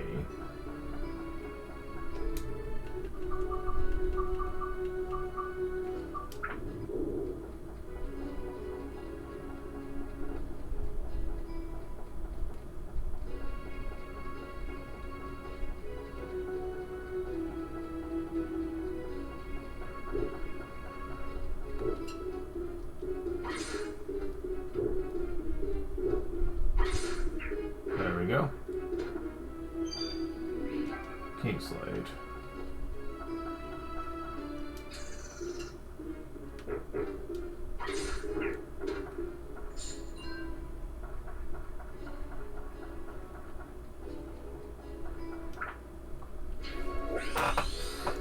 We get Oasis. That's what I've been waiting for. Oh yeah. I'll do this in the next one, and then it's go time.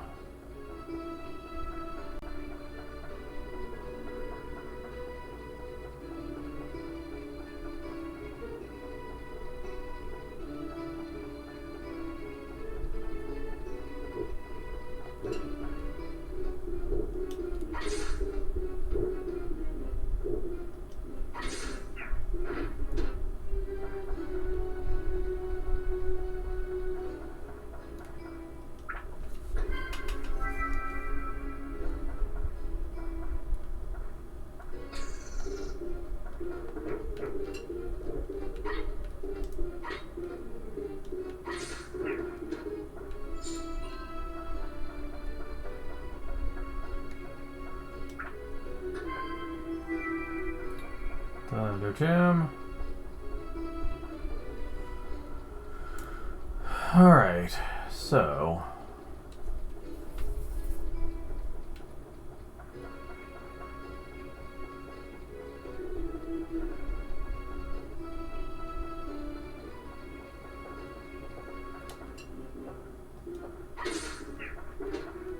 Okay.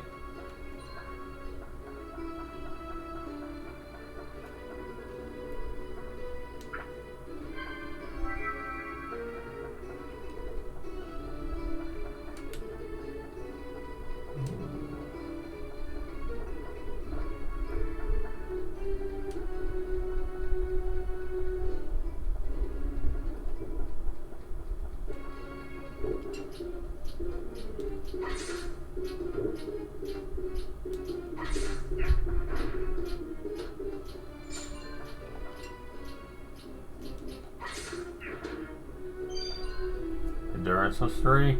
Feh. That's being sold. Endurance is so easy to master. Of course they would drop bombs. Well, what would you expect?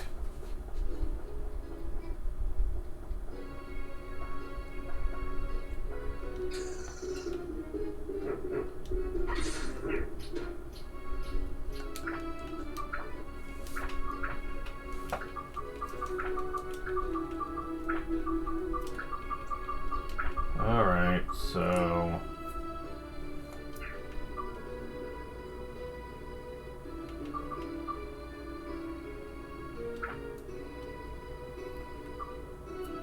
Fire, thunder, and undead.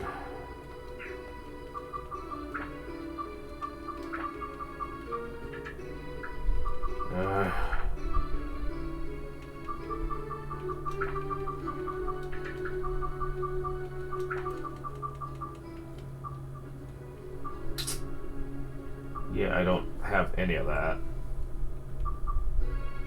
I have diamonds, technically, that could give +5 to everything, which would slightly help with the undead, but... Those are also kind of useful for other characters right now. So I'm just going to keep it where it is.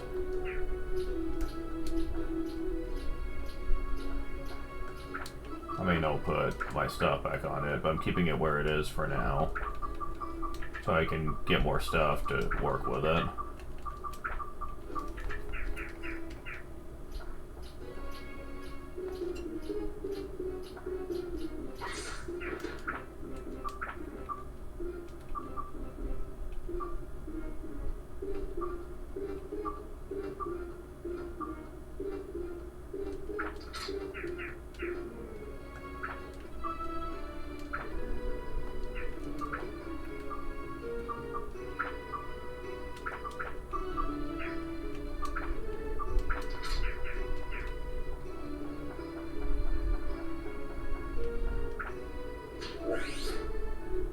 They acquired.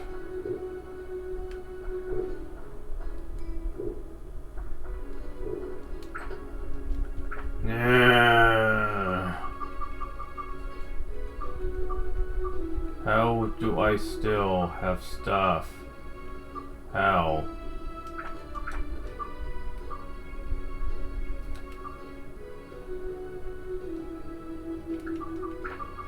Wait. That's right, there's stuff in other weapons. But wind is not what I need. I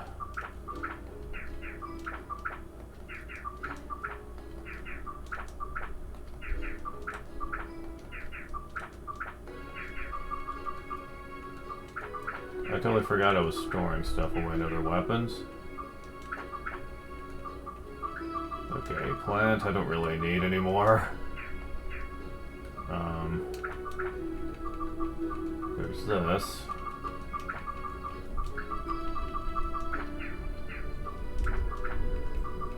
Got a couple of holies. Okay, more wind. Damn it. Wind is not something I need right now. Damn it.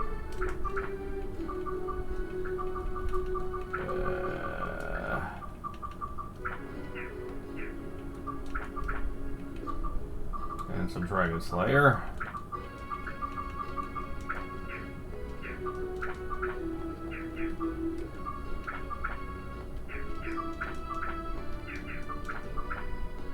Damn.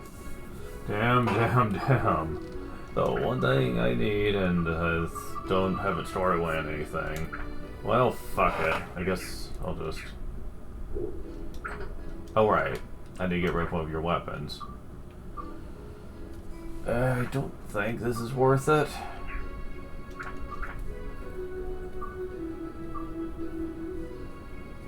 He has a couple of things on it, but nothing too important. Yeah, I'll just get rid of it.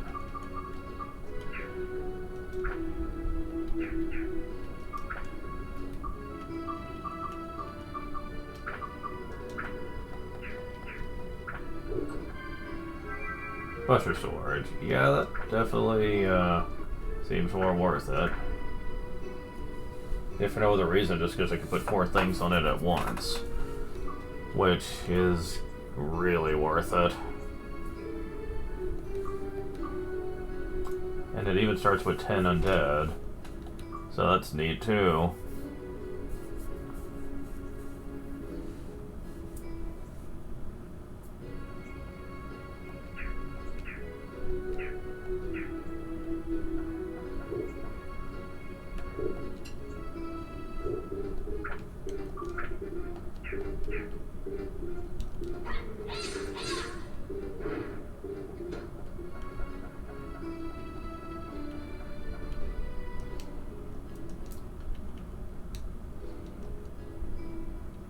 Seems there is no trap. What? Fairy's ring. Oh, really? You could get that with fishing points. And they just hand one to me. Legendary armlet made by fairies. Yep. Yes, things you need about 1,000 fishing points for, and I can just get it in a chest. It's a very good ring for her too, actually.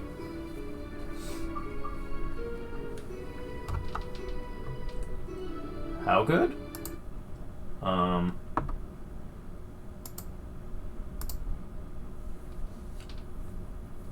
Well, it's a tier 3 weapon. Hers only goes up to tier 5.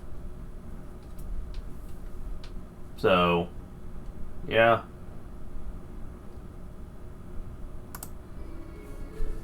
That is a very, very good thing to have.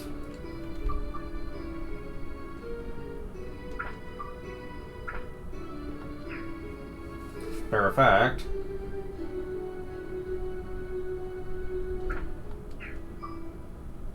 I can status break this now.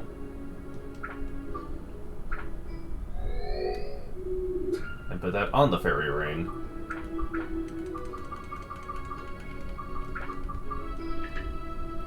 Yeah, Yeah, she's pretty good now.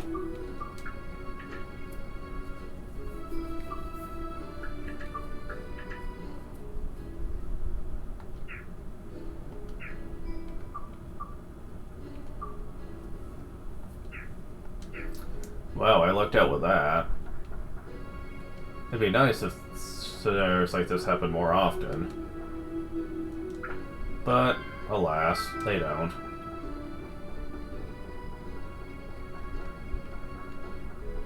Yeah, gonna have to use the water this time.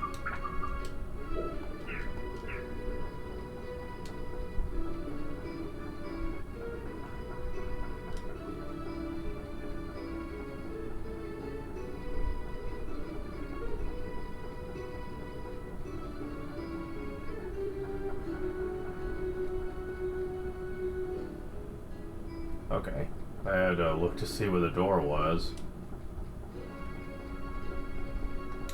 One more, I should be able to handle that. Depending. What's gonna be the restriction here? Okay, this still let me use him. No restriction. Perfect. Okay.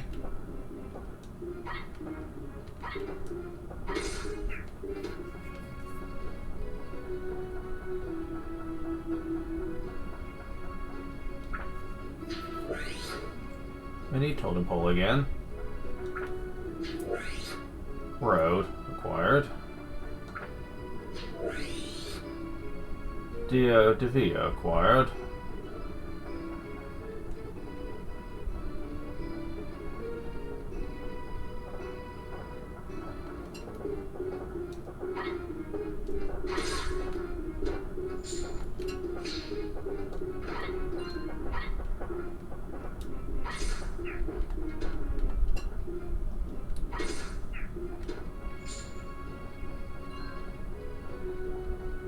And we get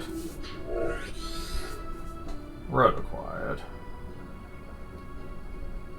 Oh, and right as I use the water too. Oh well. I do have the waters in my inventory for a reason, I suppose, so...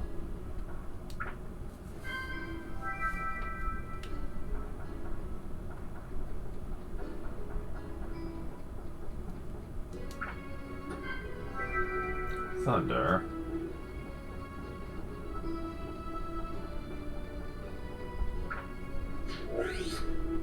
Odds and ends.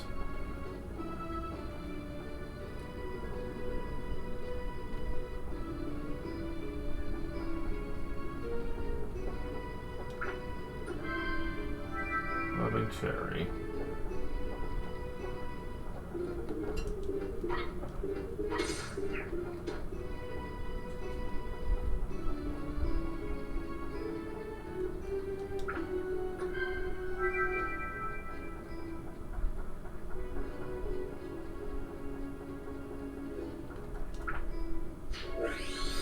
Cabin acquired. Bag is full. Yeah, I figured it was gonna happen at some point. Alright, so... just gonna get rid of this. And... probably some of this. Because this just gets rid of curses and does damage to the undead. So, I'm not too concerned about it.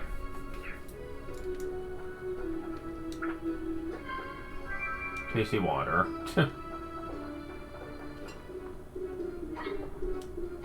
I suppose that's appropriate to find in a desert area.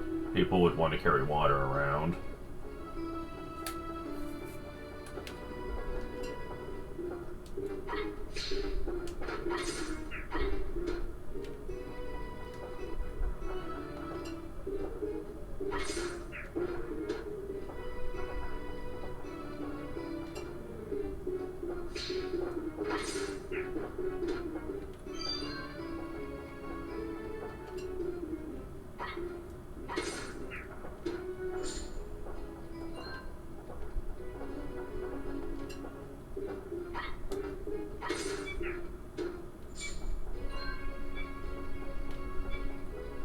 I hope I have some repair powder left.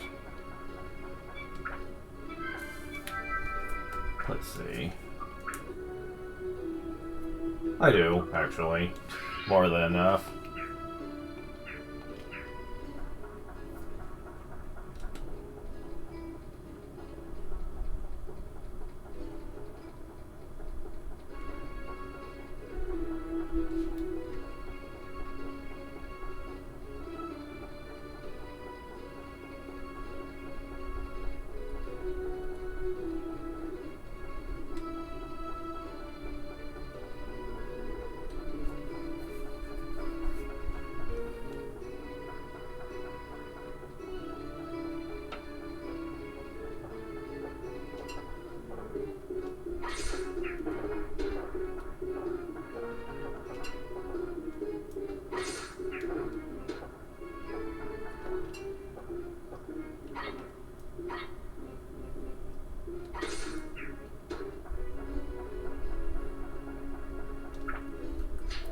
Here we go, a tree and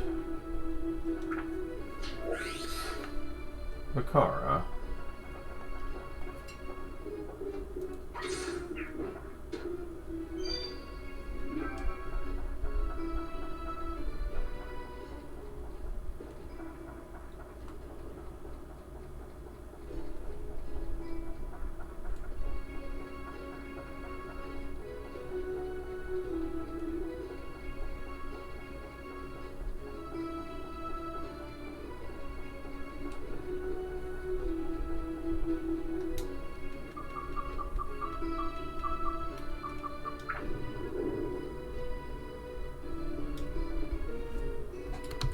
And I'm going to assume that the ninth floor is going to be special.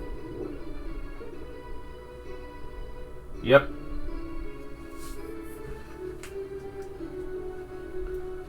Go, bro. Something's going on up there. It's like some geek stuck in. Wanna go get him? Take it easy, brother. Let's have a talk with to sell this. Poor geek must have a good reason to have come all the way here. Oh, you're so such a wuss, Gall. Bro, do you speak that human's language? I have no choice. This is our destiny. Let's do it, brother. Yeah.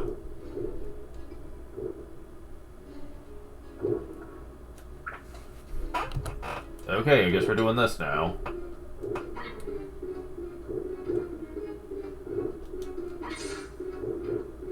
So they're basically just golems.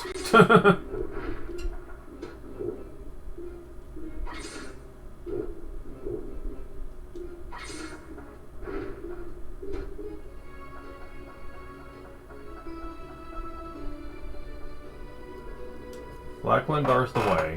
There's only a way we could get through. Yep. The 9th floor of each area is typically like that. So...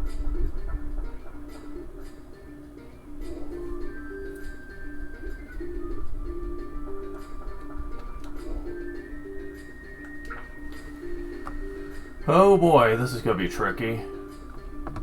Why? Because I'm gonna need to get the map out. But the problem is that I don't know which way we need to be facing.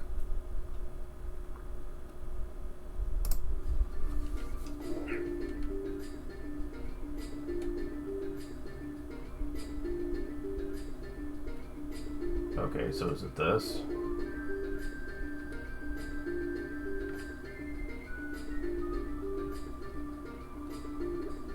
Okay. This is facing north, I guess. Because these areas signify which particular different areas. Okay. Good.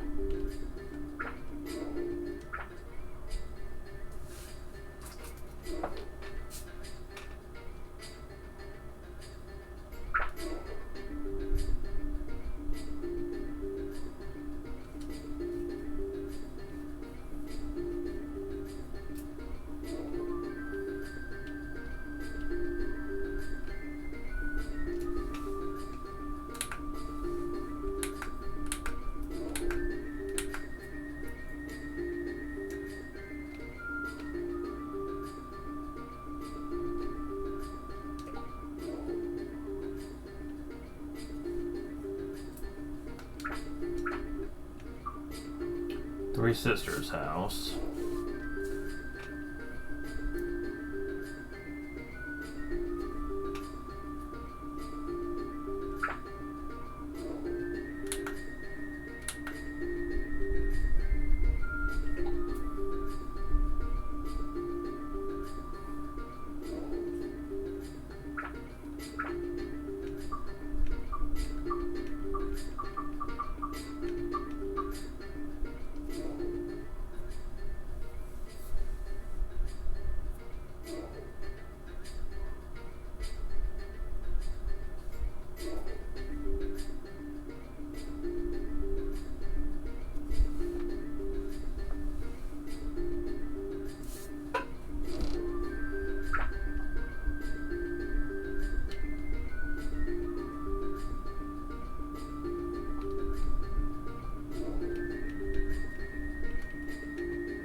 Prisoner cabin.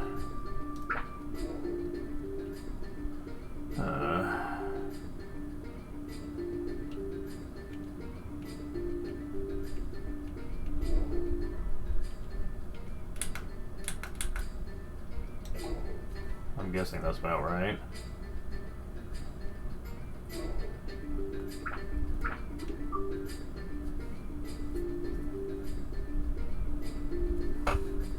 Pull A.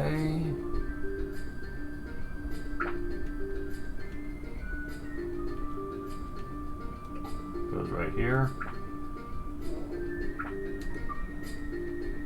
Oasis goes.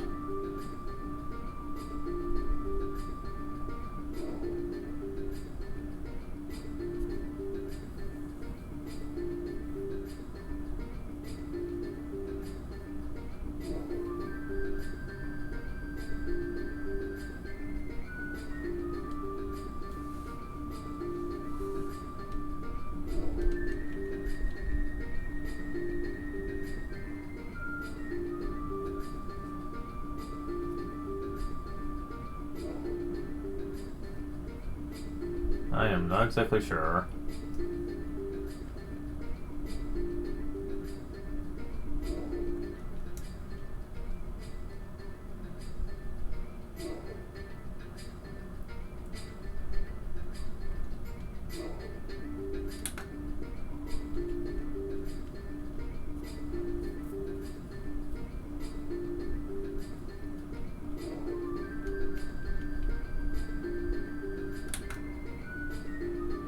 Maybe this is where it goes?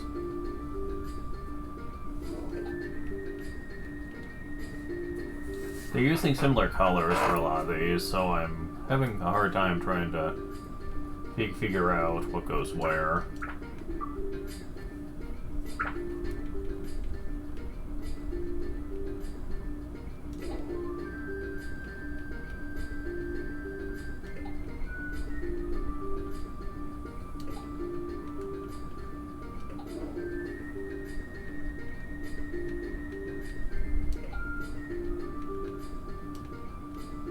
Oh, we're out of trees. Alright, what about roads?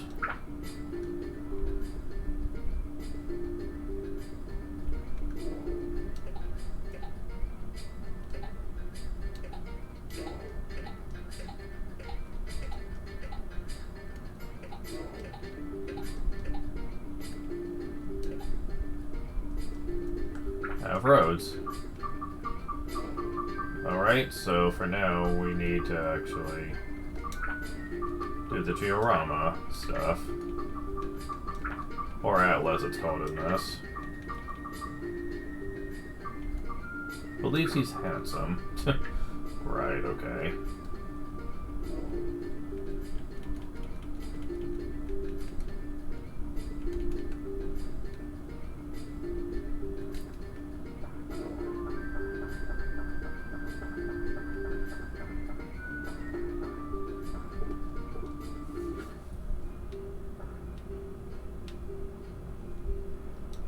Has seen you before? I see it's you, the boy here about stirring things up. Chibubu, pleasure to meet you. Place the hay for the roof by the house. I wonder if I about the totem. Alright.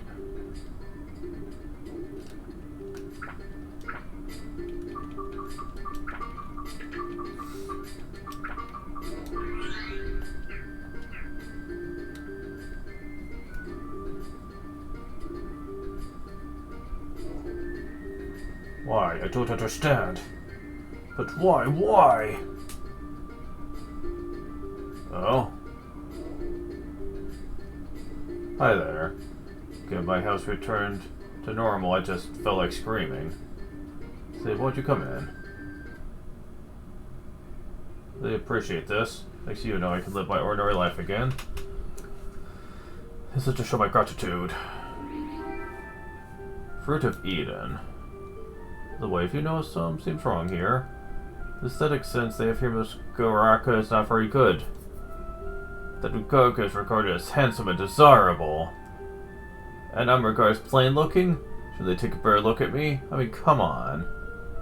Okay, to be fair, yeah, between the two of you, I think you definitely have more of the pretty boy look. What's the definition of beauty anyway? Does such a thing really exist? Okay, Mr. Philosopher.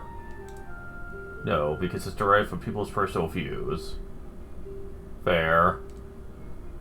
Therefore, the one who is seen as beautiful in more people is beautiful. But wait, that means I'm plain looking after all. No, that can't be.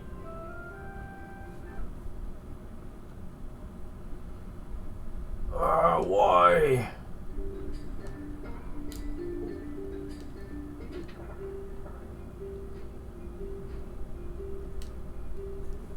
Is there an item greater in this world than a Christmas beauty, I wonder.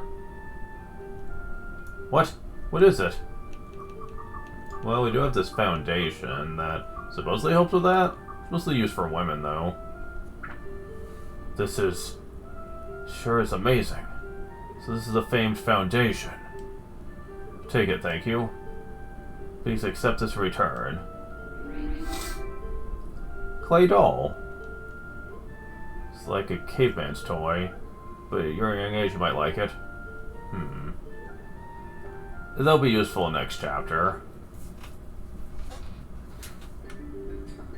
Which I believe will be the last time we need to be intertwined with the trading quest.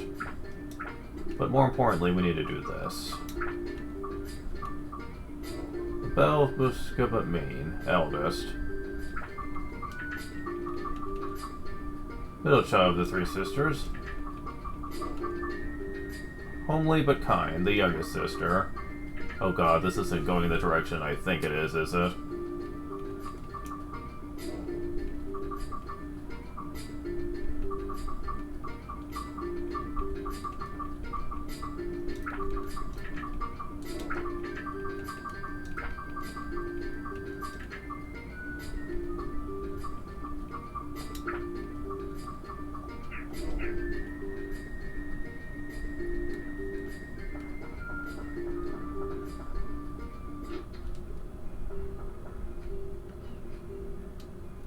You, what do you want for this village? You get to the eldest of three sisters, don't you forget that. But many of my dresses in my odds and ends case. That was placed on top of the roof. Don't forget that. Hey, little boy, hiya. I'm Devia, the middle sister of the three sisters. Nice to meet you. So, cabin, just for storage space would really help.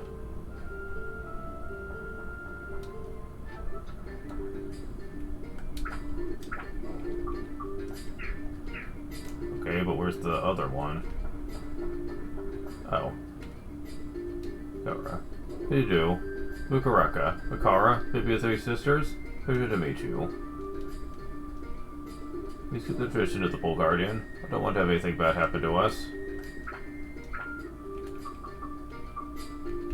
So I haven't bothered to mention it, but do people find it weird that this random kid is walking up to them, asking them how to fix their house, and they're just okay with it?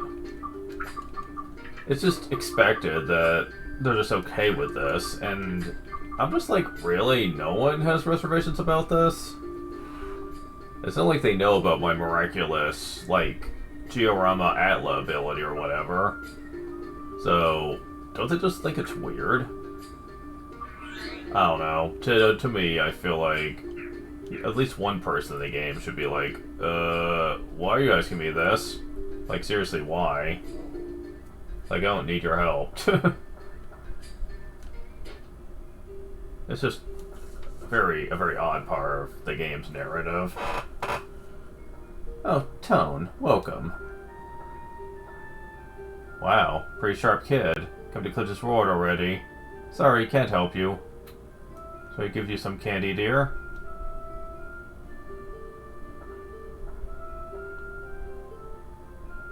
Oh, sis, Tone didn't come here for that. Don't be mean. Oh, did you hear that? We go again. Bakara's got this bad habit of vilifying people. Gee, I wonder why. I didn't mean it that way. Stop it, both of you. You two are always fighting lately. Bakara, you're alive! Gaga? Uh-oh, not this guy again. Kara, very glad you're still with us. Really am. I'm happy too, Ngaga.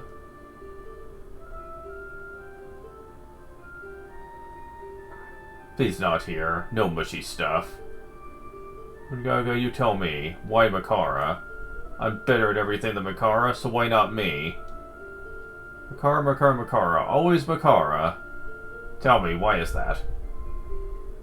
There are things Makara does better than you, Nakagita, so she's who I want to be with. Okay, fine. Let me ask you something. What's Makara do better than me exactly? Okay, I'll tell you all. Aha, at last the secret will be known. It was a year ago. I was stung by a scorpion.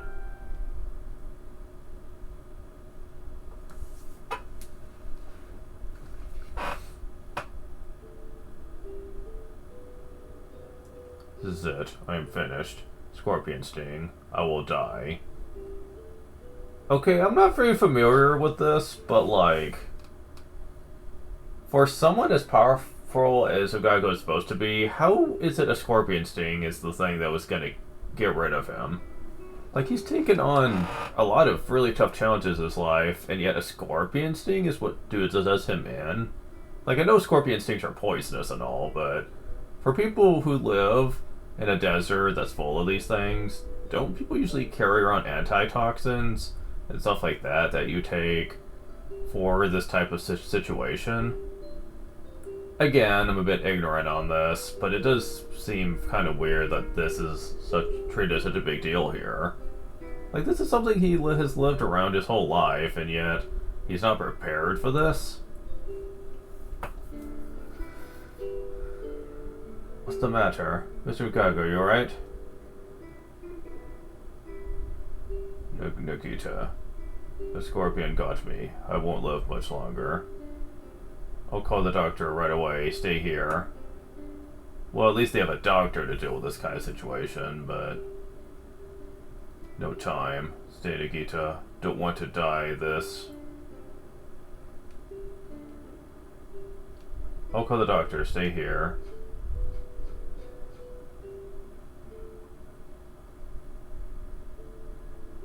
Mr. Ugaga? Mr. Ugaga? Mr. Ugaga, what are you doing here? Scorpion got me. I will die soon. Stay by me for a while, Makara. I won't last much longer. It's my last wish. Stay, Makara. By dying on Ugaga. Thank you, Mikara.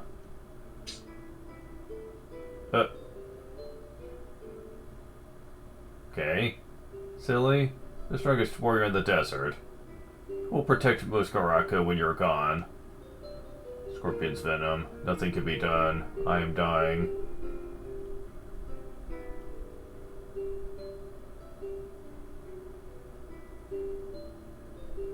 Gaga. We need you here in Muskaraka. And I need you too. Oh. What you doing? Don't do that, Makara. You'll kill yourself. Stop, Makara. Muskaraka needs you. I need you too.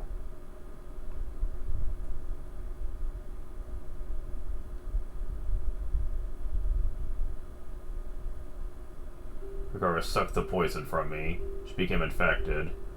Makara was dying and fought for 3 days. Makara risked her life to save me. If it weren't for Makara, I probably wouldn't be here. Really? So that's what happened. Makara has incredible courage. No one can match it. Not even me. I fell in love with Makara. Now I see. So that's Makara was lying there too when I brought the doctor to you. Makara probably asked Ungaga not to say anything about it, huh? Well, yes, I admit it. I could never have acted as bravely as you did. You are the one for Ungaga. There's really no room for me between you two. Sis. Nikita, thank you. Tone, take me with you and we'll beat that evil wizard. I understand now what Theo was trying to say. I forgot this. Real strength doesn't come from your fists. It comes from your heart. Theo and Makara helped me remember that. Well, that's what every Disney movie wants to tell us anyway. And Gaga will try once more to become the strongest warrior. I think Goro might have a problem with that.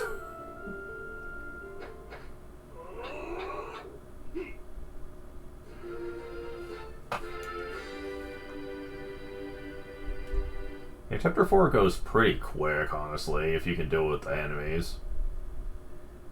Keep the car for just a while. When you go ahead, I'll catch up with you.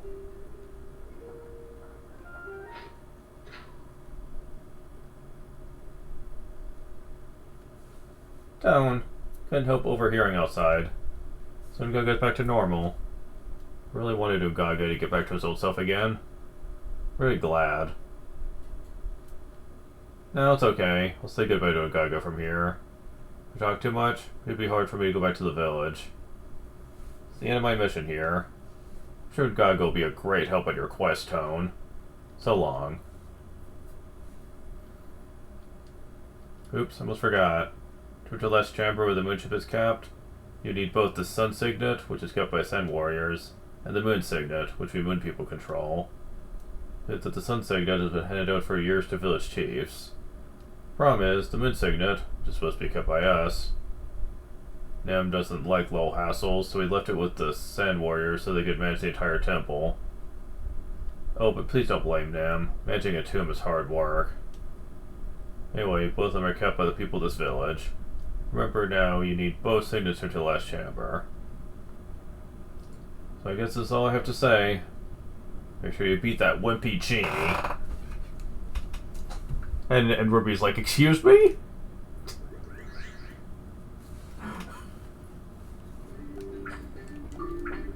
She's like, fucking moon people.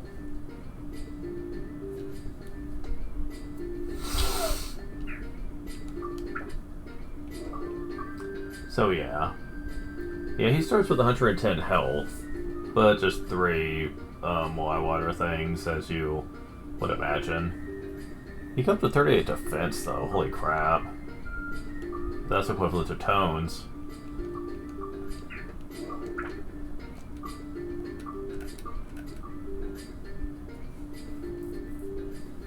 Basic using combat by Desert Warriors, default weapon. He is a spear user.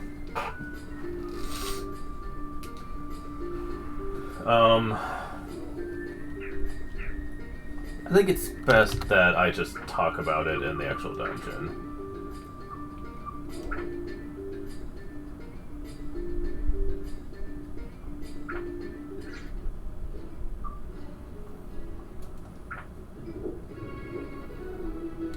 And he is indeed who we need here. What you need to do is that he has a charge attack, and you need to use it here. I hate it when they move on their own.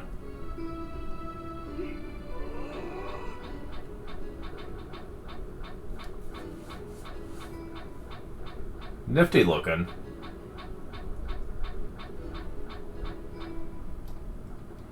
So yeah, we can get rid of the Dark Mist using that powerful, like, whirlwind charge thing of his.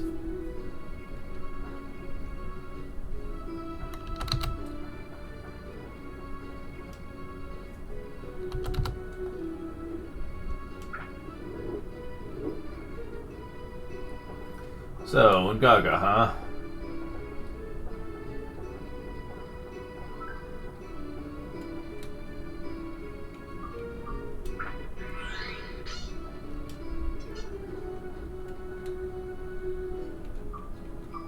Let's get closer to an enemy here.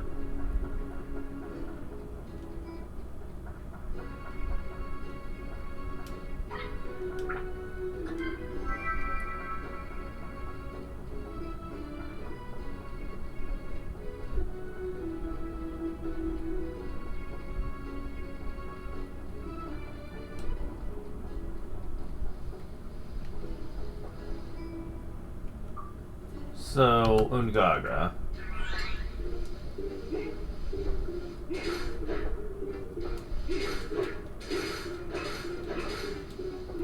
He's not terrible, but...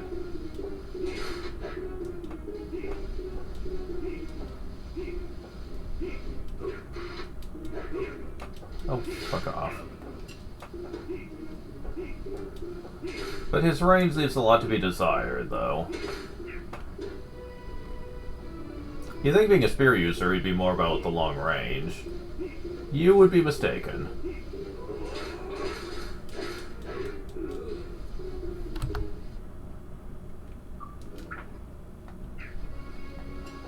Because, actually, his range is pretty pitiful. Give my honest opinion here.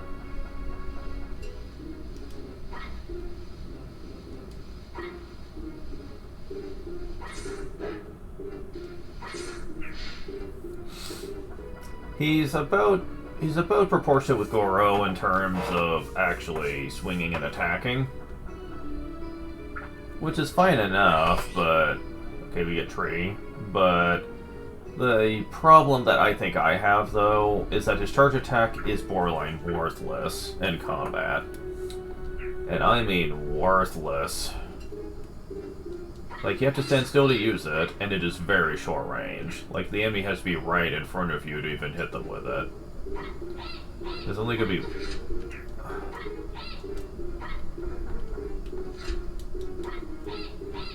Please die. Thank you. For the most part, I don't even acknowledge that it exists. Like the charge attack. It has such limited usefulness that unless the game forces you to use it, I don't even care. His normal attacks? They're okay. I don't think he's a terrible character by any means, but much like with Goro, people just don't like him. His combat, they only use him when they have to, usually, and I don't think it... Oh, Toto, we get. I don't think that's fair, though, to be honest. Like, they're not bad characters, it's just that they're not quite as effective as some others.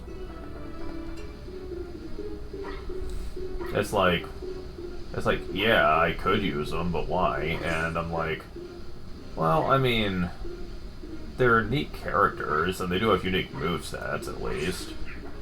Okay, the dunes are kind of annoying.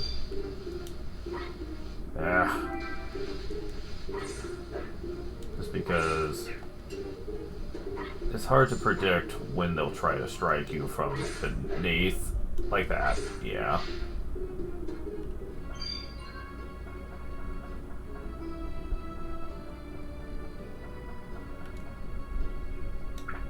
They're not hard to deal with, at least not with my power, but still, it is something. I'm not exactly thrilled about the fact that by this point in the game, it feels like the game is trying to almost rush to the finish line, because it feels like the game's flow just goes so much quicker. It's like they don't want to dwell in the chapters for too long. Which, I mean, I get that pacing will always be a thing in games, but here it just feels like, yeah, we want to rush you through these as quick as possible. Here's a lot of Atla. There's like a couple of cutscenes just to explain why the new character joins, and there you go. And I'm like, okay, cool, but like, I kind of wish there was more to it. Chapter 1 obviously had the most because they were explaining a lot of things to you and getting you used to the game. And Chapter 2 was decent. Having you meet with Great Treant, having the scenes with Goro, and having the scene with Master Utan after you knocked him back to his senses. You know, there was always a bit more flow to it. And in Chapter 3, they did the whole subplot where you had to learn about Laseo's backstory and stuff. And you wanted to help bring the cursed couple back together again. But in Chapter 4 so far, it's just been like, we get a scene with Ungaga and the person he likes. And we learn a little bit about that, I guess, but most of it is with Theo talking to Ungaga, and, well, I don't hate the idea. It's, like, it's also so basic.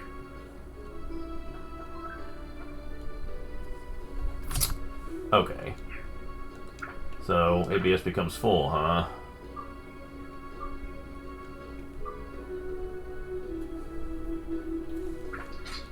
Okay, I'll go and just have you be full for later. There we go.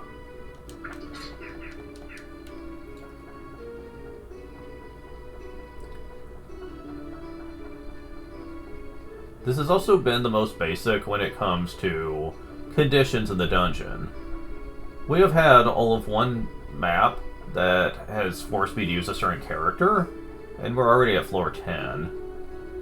And they are set in stone. It's not like they're randomized or anything. No, the character-only challenges are always the same no matter what. So, that means that, for all purposes, this has been the most friendly when it comes to that gimmick. Which I suppose is nothing to complain about, but it also makes the dungeon feel overly simplistically designed. Like I said, it feels like they're just trying to rush you through this one.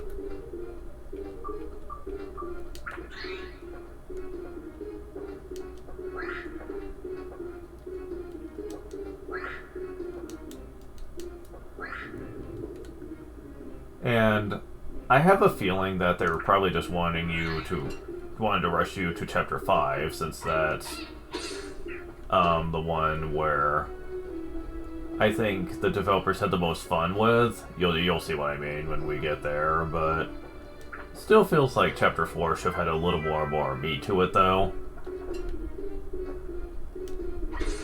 Because, man, I've only spent, like, one session so far on it, and we're already almost at the end. Handle acquired.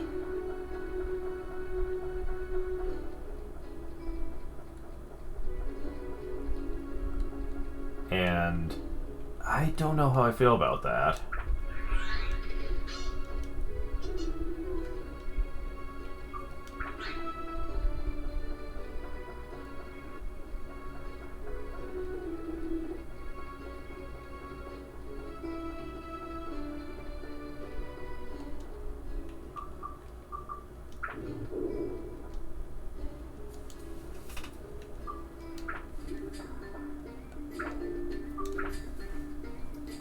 And yes, I totally understand that chapters 5 and 6, the final story chapter, are probably the most impactful for fans. I know people have said that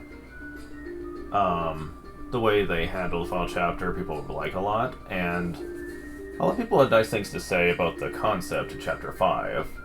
Again, I'll get into it, but I don't know. I like chapter 4 a lot, too.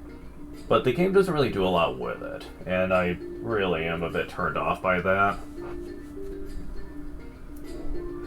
I mean, compared to Chapter 3, it just feels like it's such a rush job. Like, what the hell, guys? You couldn't do more with it than this? Come on, man.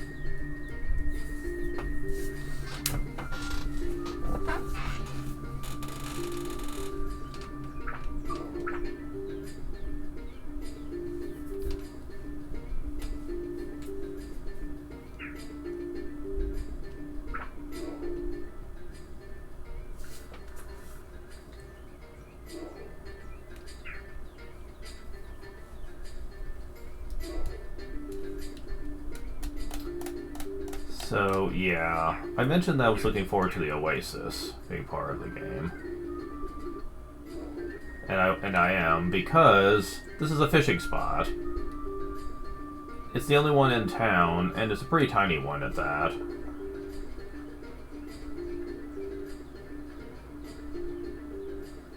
And because I'm going to be spending a lot of time at the Oasis, I'm going to go ahead and get all the Oasis Miracle Chest right now.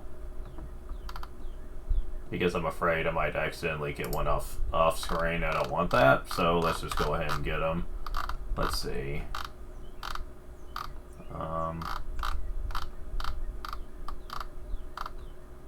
Let's see. Better now. So Moon Temple. Where is the Oasis? Oh, it's one of the last ones you normally do. Okay, so we get Mighty Healing. Bag is full, of course. Not for long. Fruit of Eden.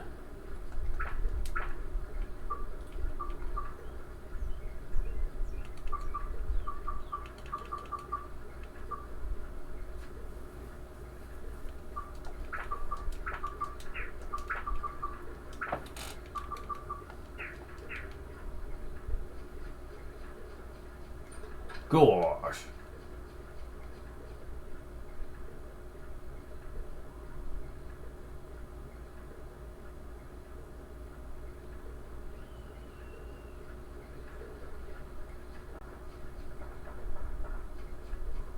There's a couple we're missing, but they're not important items anyway.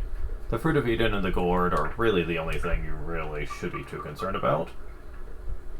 And, of course, we know who's getting that. It's up to 4 now.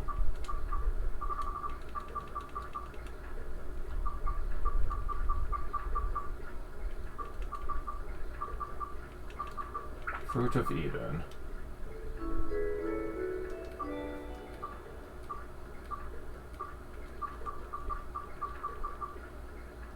And Fruit of Eden. Kingdom Hearts. So yeah, everyone's getting pretty high up there when it comes to HP.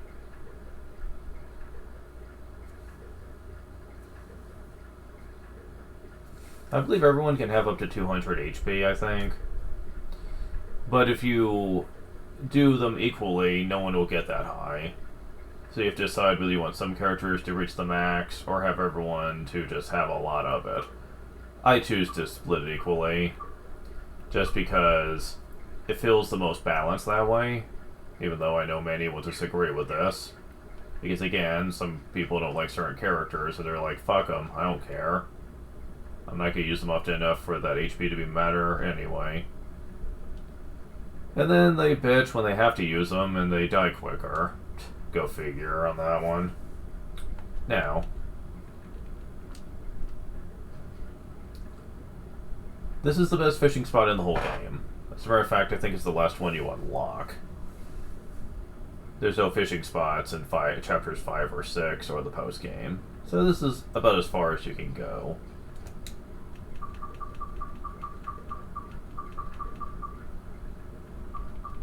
Now, what you want to do at this point is you want to see if you can attract any fish's attention.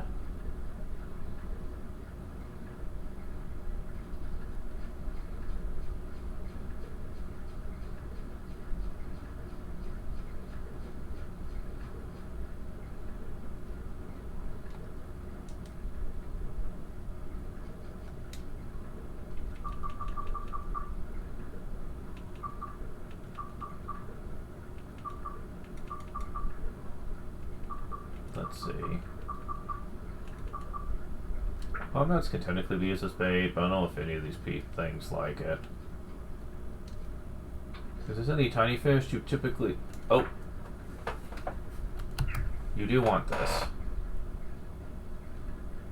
Good, I can get rid of one of these.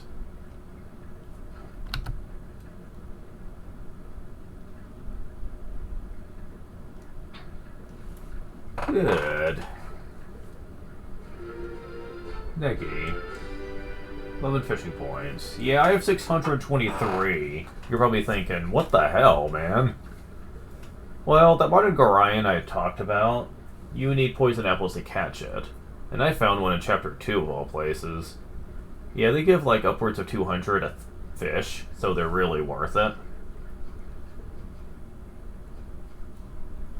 Okay, so... I've been saving the potato cakes for quite some time here, and this is why. In the Oasis, potato cakes are considered valuable.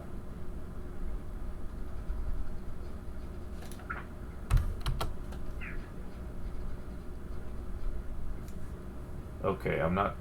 This is one of the legendary fish, I do believe. And since you're not going for potato cake, then that means you're probably... Okay.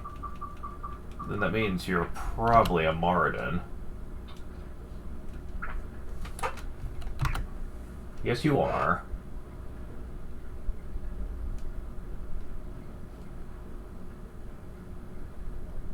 Okay, so it's gonna be the second Bob.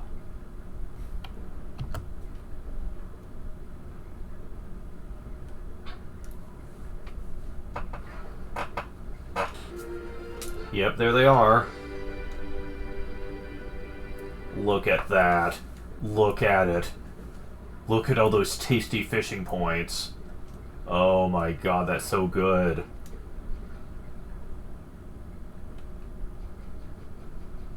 So yeah. Most of my money is going to be spent on potato cakes and poison apples. with just carrying a little other bait to get rid of the small fry, generally speaking.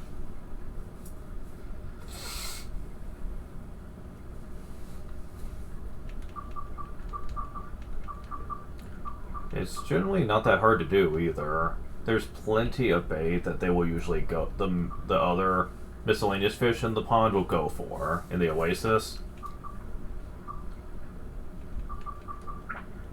Yeah, stone can be used as bait. Can't use that as bait either, or that, or that. I believe you'll go for this if you're just a normal everyday fish. Yes, yes you will. As we'll get it out of my way.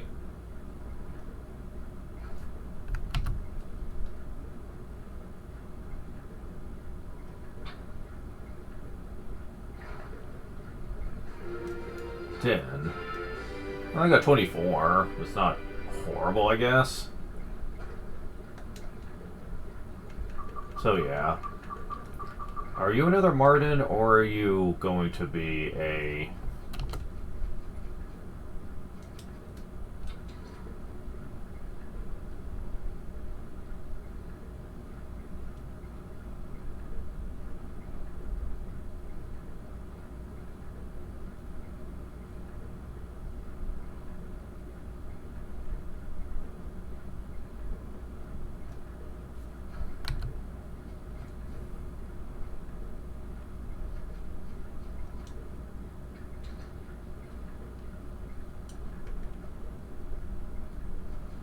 Yeah, these things are pretty wild and usually are very fussy.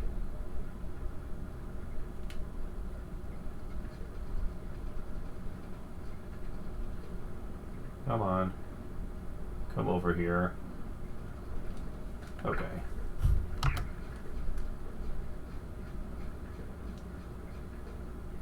Oh. Okay.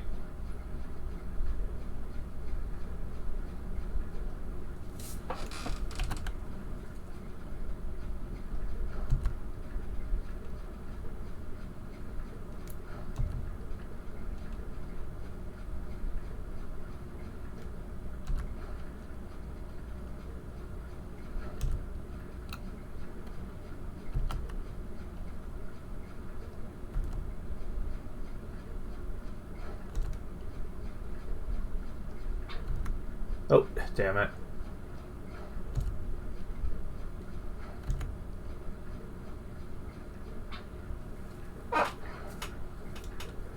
Oh, you're not, really? You're not actually... Well, I managed to save it just like a time here. Potato cakes are expensive, so... try not to waste them on those fish if you can help it. I think they cost $450 to buy them, so that can be a problem.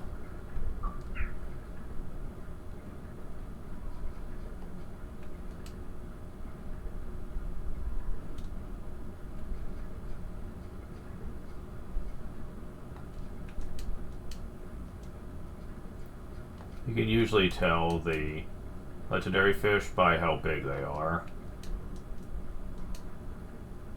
Ah, here we go.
Why do I keep messing up the timing on this?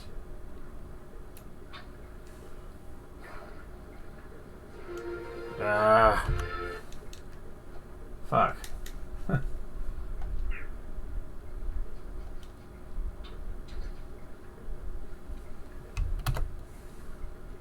Damn it.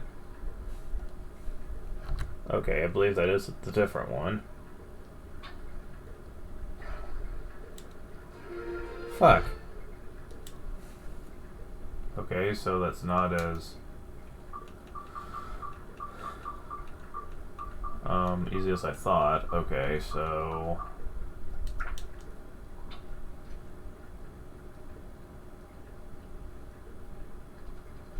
you guys don't like this bait. Alright, hold on. I'm gonna have to do some changing here when it comes to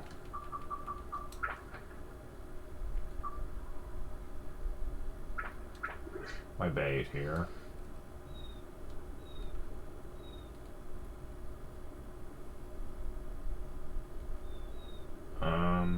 Let's see.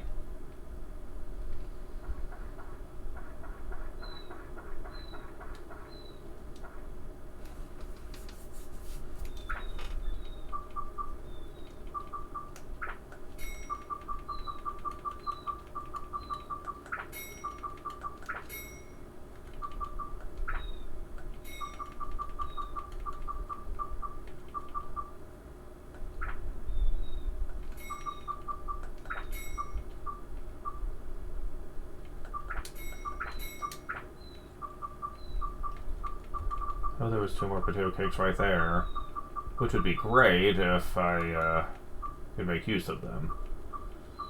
Okay. So I need to actually go to the fish market.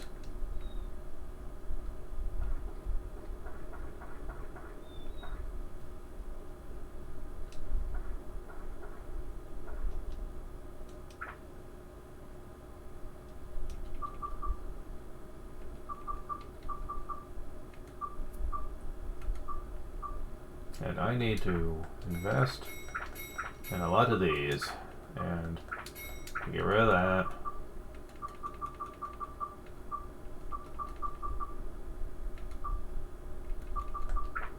And I could sell a whole lot of these. As a matter of fact, I'm selling all of those. Curse is not something I care about. Hold on to 2 of these, because goo can be a problem. Oh. Well, we're pretty much back at max money again. Go figure.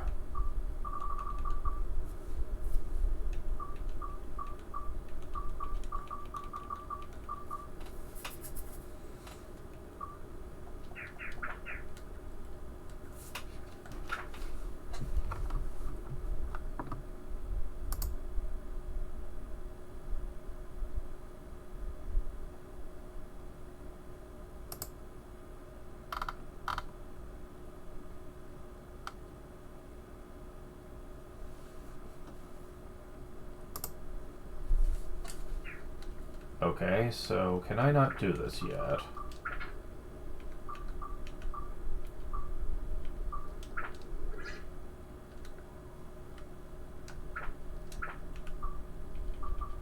Oh yeah, I never did check on Brooke, did I?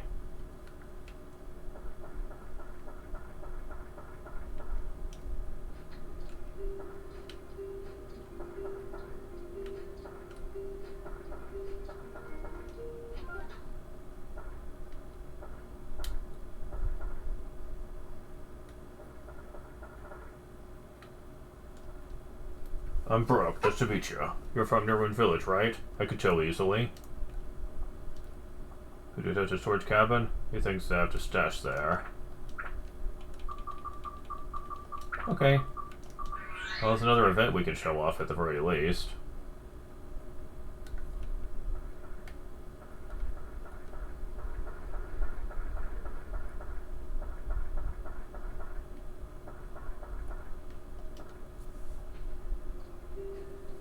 Aha, there you are. Today I have something I want to tell you. Come over here. First saw you, knew right away who you were. You are the son of the warrior Aga. Ogo once came to Mushkaraka. When I first saw him, said something special in him. Ogo was an amazing man. Something about him drew everyone to his side, just like you now. Fought well, especially with swords. Told me he was making a journey to find amazing treasure. I don't know if he found it or not, when we visited. Here again, he left the golem. Gusuke here. Said you're on a quest to defeat the Dark Genie? Your father left you a tip for defeating him. I think Ogo knew this day would come. The entire purpose of his journey could have been for exactly that. Really believe that's true. I have faith in you, you can do it. Yes, I really do believe you can defeat the Dark Genie. Here, take this. Attack +3. I do have a stock of some items here. Not much, though. Take them on your adventure. We have to charge you for them. I've earned a living, you know. Take care, so long.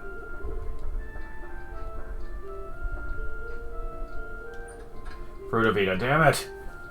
I hate it when they do that. Which one do you want? So there is lots of good items here. Most and foremost, though, is the potato cake. They cost $4.50, yeah. But man, there's a truly legendary fish that those are good for. Let's see. So otherwise, it's just a very good, well-rounded store. There's lots of neat stuff in it.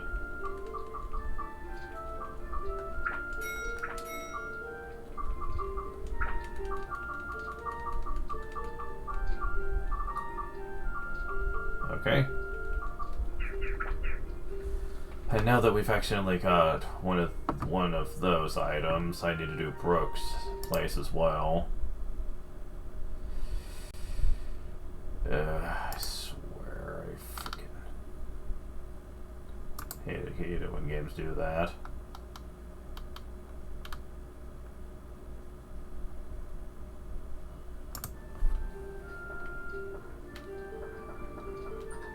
Beastbuster?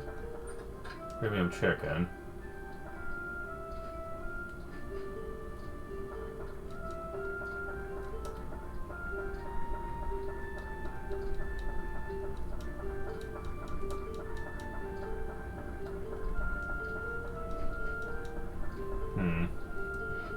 Oh well.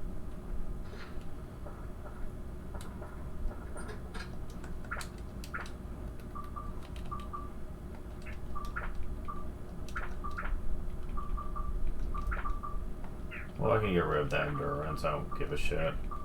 And that speed. For now, I'm putting these on the dagger just to store them away. Sky Hunter.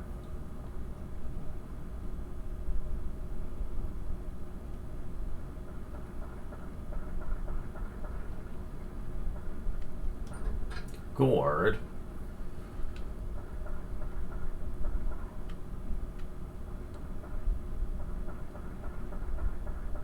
I don't think the other two chests are showing up yet as part of the plot. But we managed to get the gourd, though.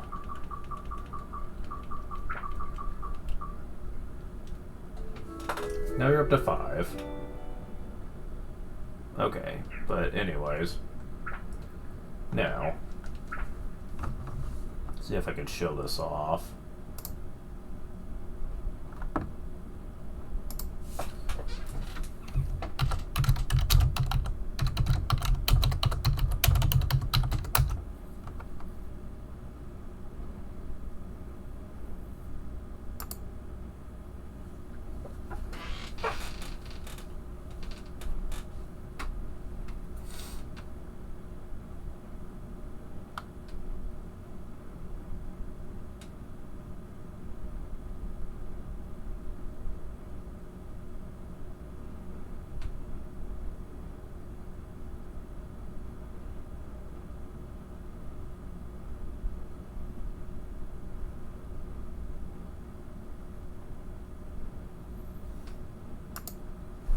Okay, so you want gooey peaches, according to this guy.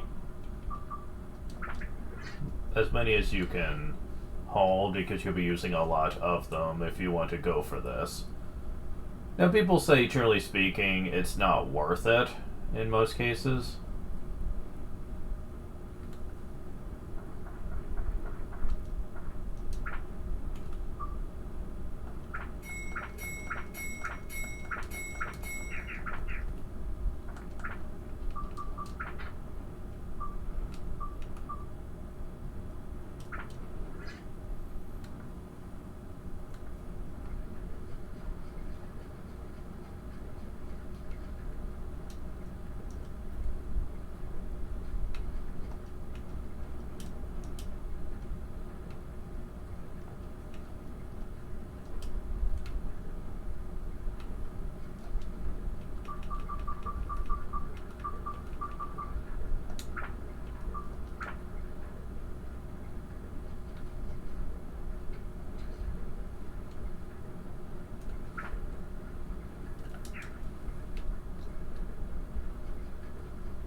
Oh, I don't have a Gooey Peach on. Damn, I was hopeful for a second there.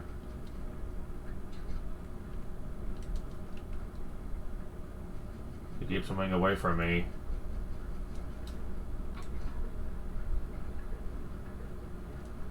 Okay, so he's going for it.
So yeah, it's not this one either.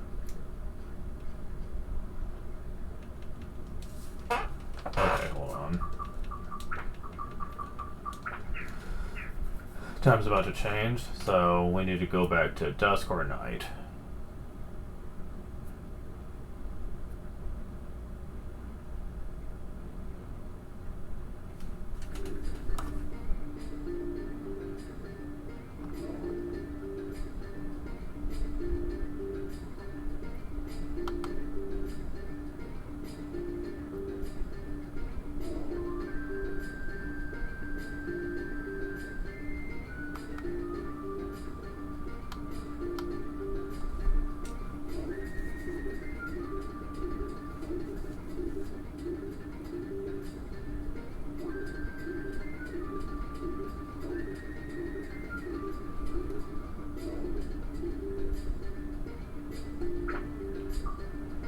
A lot of people have better luck at dusk, supposedly.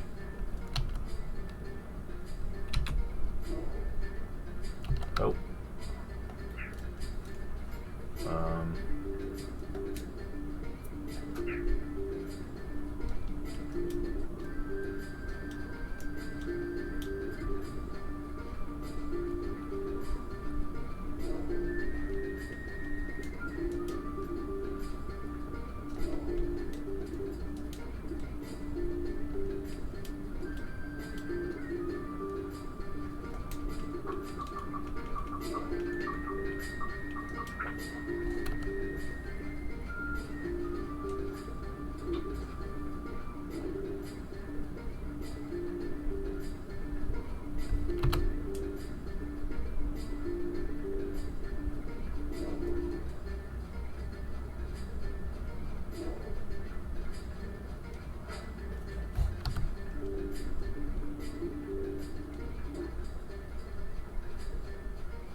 Of course, it'd be a small one.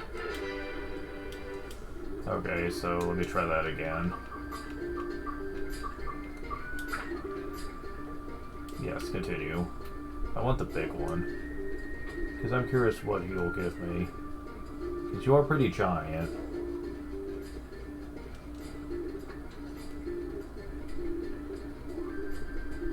Ugh. You're being a pest. He keeps moving away from me, damn it. Oh my god, fucker. Okay.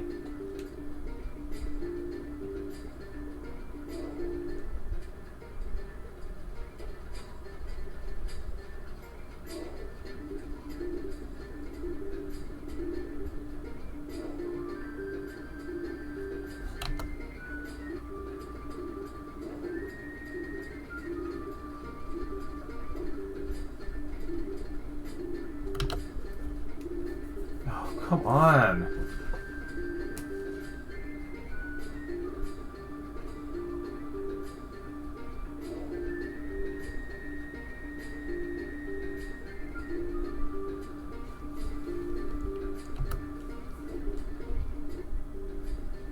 I don't want to keep getting the smaller fish here, damn it.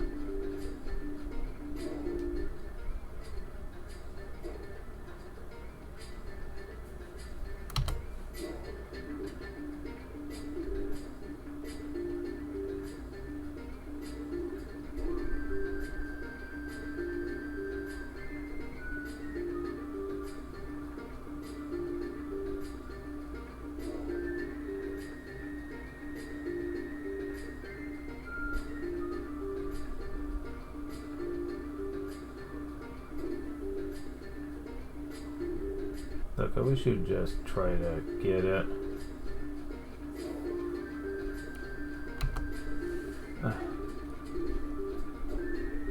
Can't get it. What the fuck? Ugh.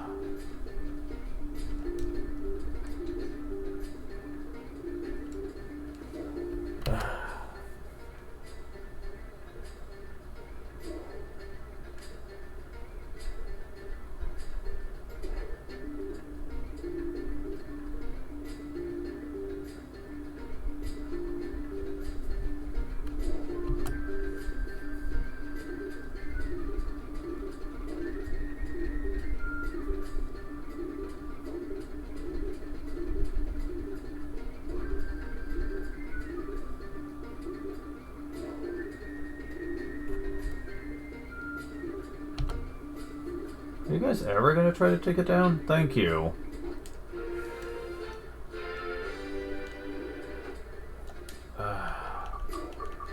This is getting ridiculous. I just want to know what you are.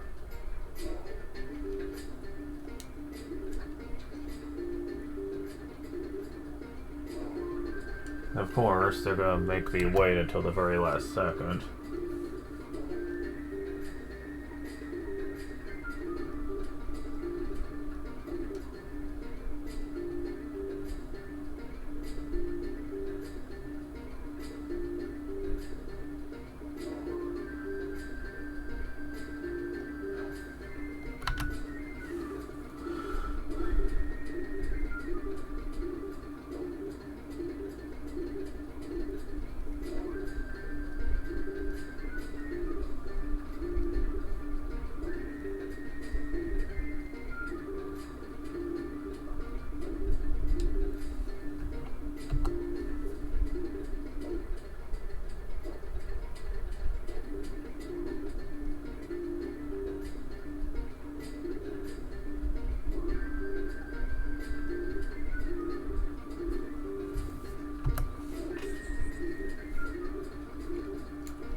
Quit walking away from it. Why does he do that?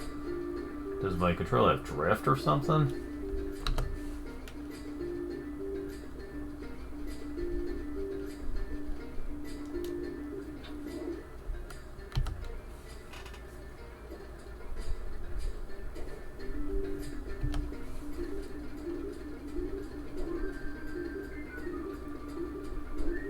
Oh, okay, finally.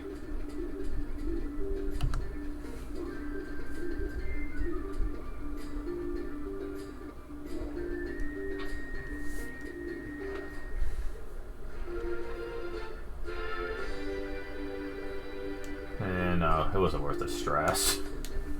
I had a feeling it wasn't, but I'm trying to show off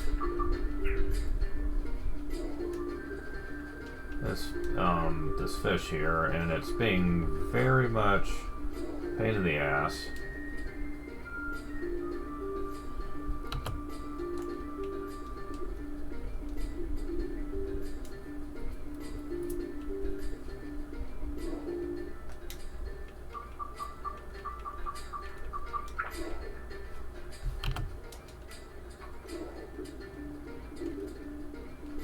Yeah, I don't think this is it.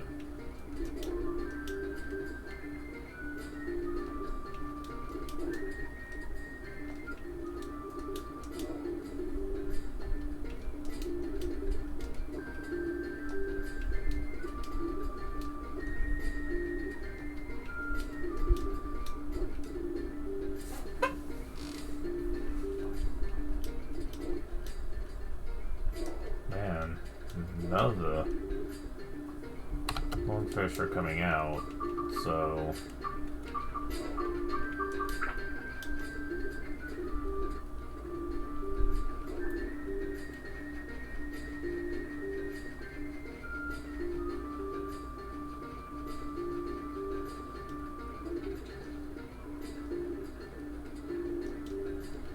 And of course, it's not you.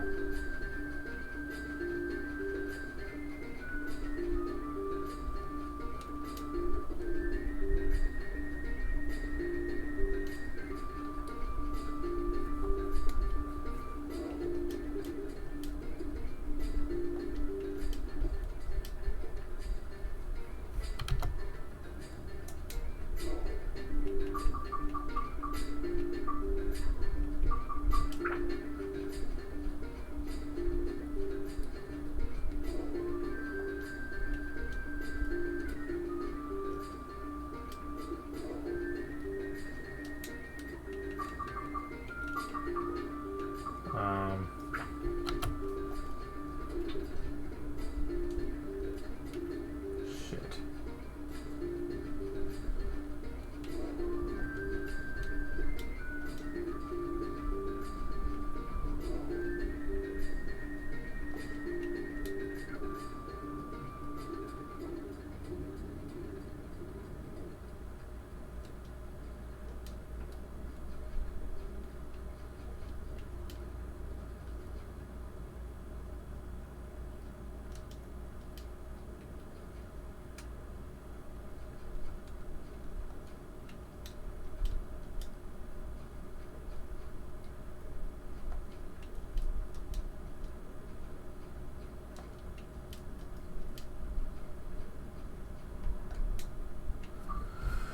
Alright.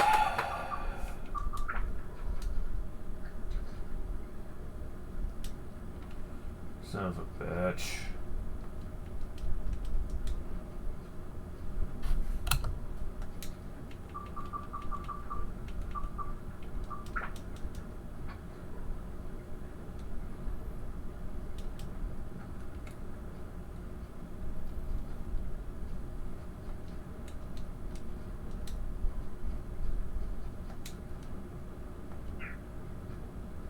Yeah, those aren't big enough to be it.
Quit going away from me.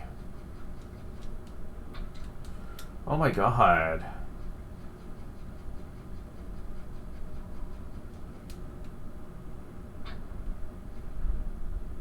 Damn it, come on. Oh my god, the stupid ass fish keeps darting to different parts of the area.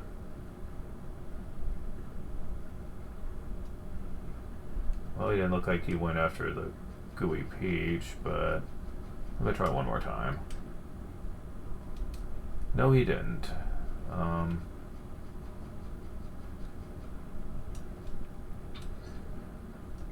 Okay, he did not go for it, which means it's a Gorion. Now, which one? I don't know.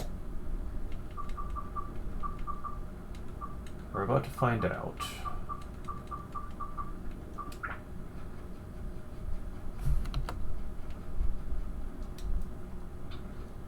Ah. He went away from me like he seems to want to do.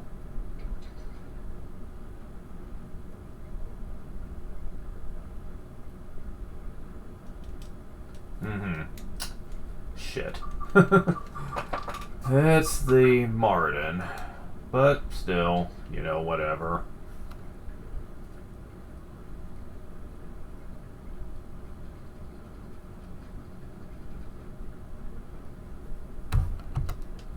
Alright. I guess I'll get me another Marden.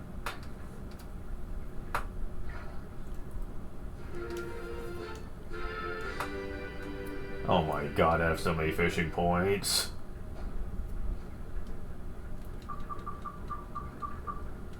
Typically speaking, it is far more worth your time to go for Mardens, just because it's much easier to single them out. But I want to show me getting a. I'll just say what it is. It's the Baron Gorion. Whew. Actually trying to get one of those, though, is a huge ass problem.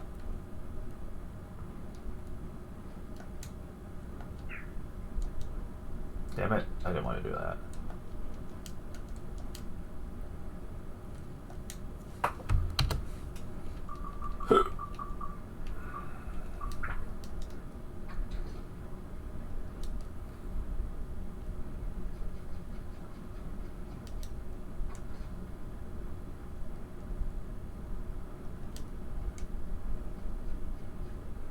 Oh no, those are super big, actually. It just looked like it at first.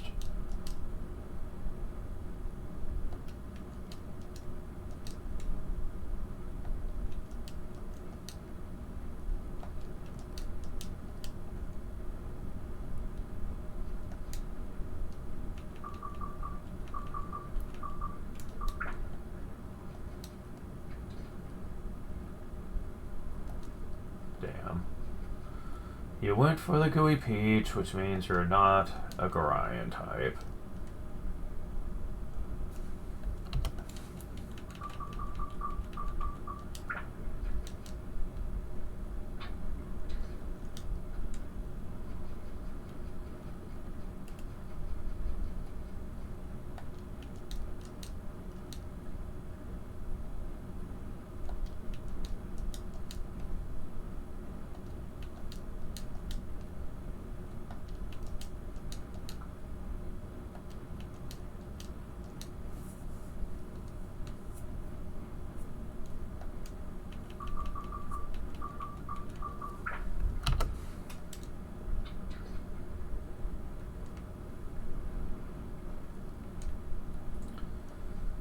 Yeah, this is going to be a very stressful endeavor.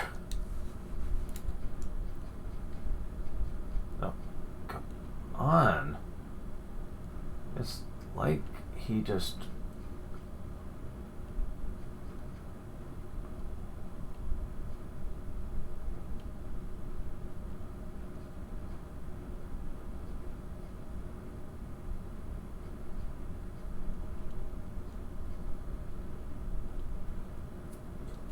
Damn it.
I don't think he saw it.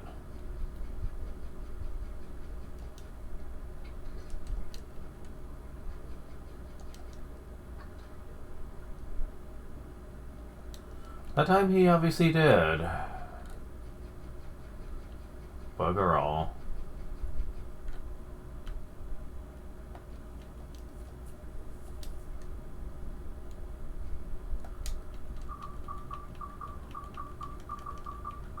Wait, I get a Fruit of Eden?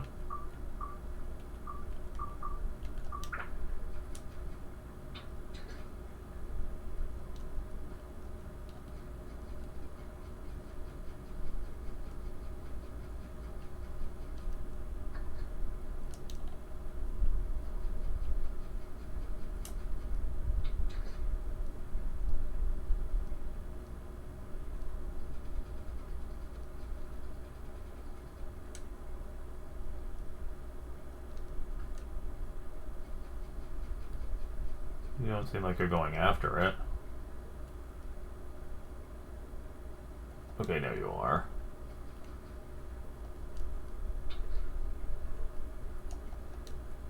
Okay, so you're all going after it. Alright.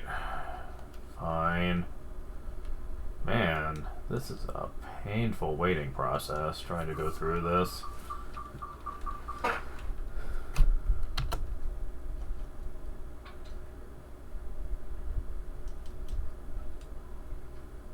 If you were doing this just for fishing points, it wouldn't exactly be worth it.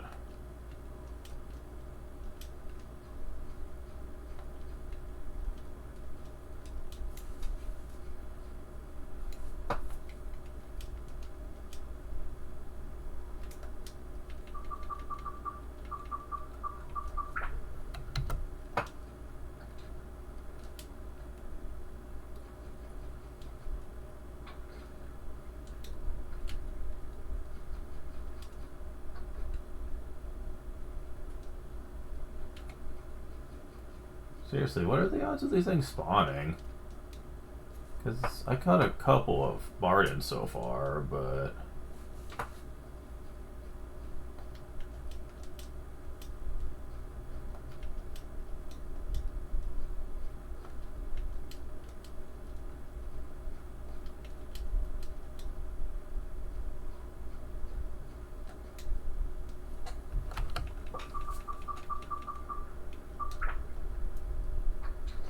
Damn it. I hate how they always move the minute I cast out.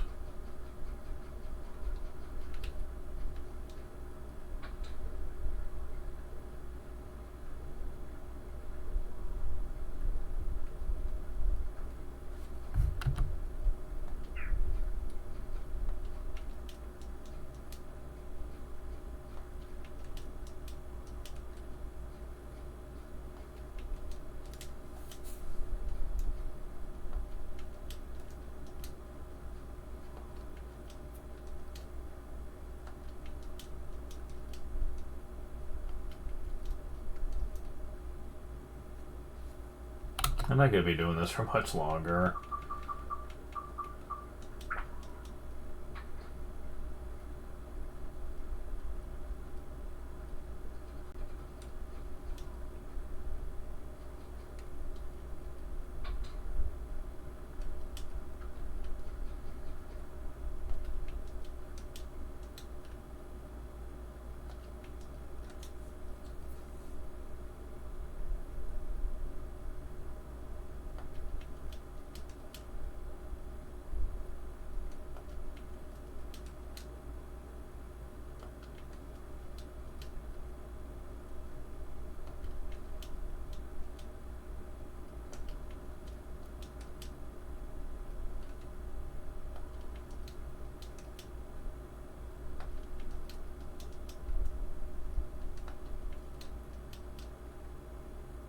Man, I'm not even getting any big fish to come out now.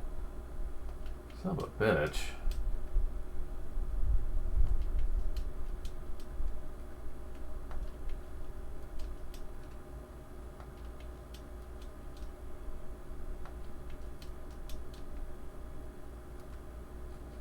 Okay, that looks pretty sizable, but knowing my luck, it won't be one of them.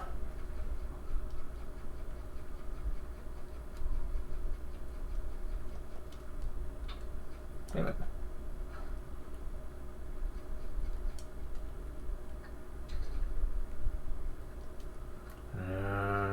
Quit looking away from me.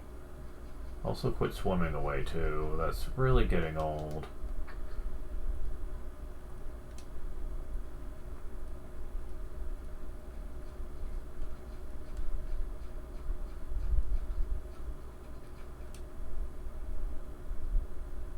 Well, you don't want the gooey apple. So, are you a Martin?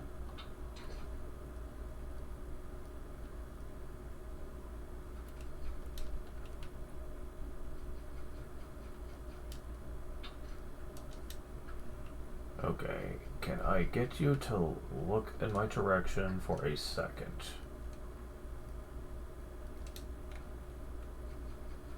I think we might have found him.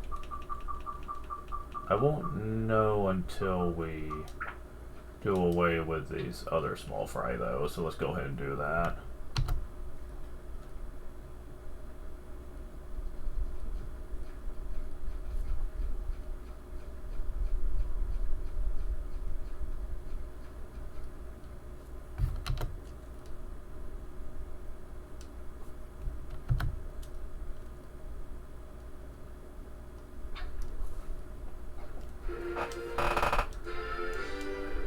Okay.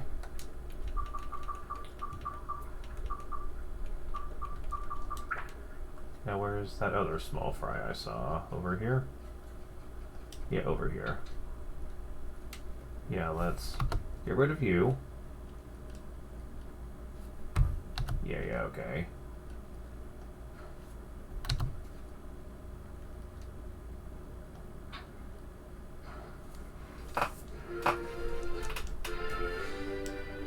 Every little bit helps, I guess. But now, we only have 2 fish left. Let's see. Can I snag you?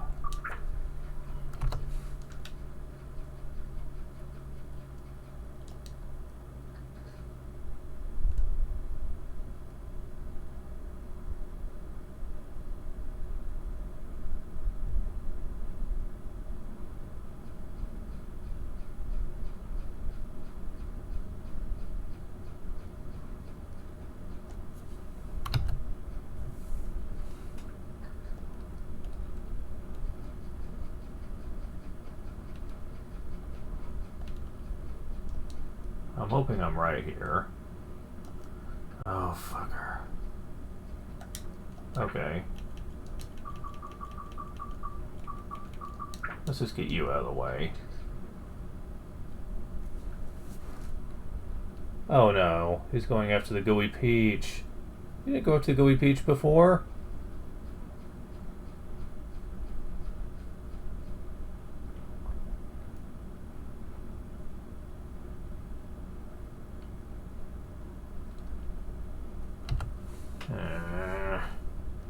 Thought for sure I had him.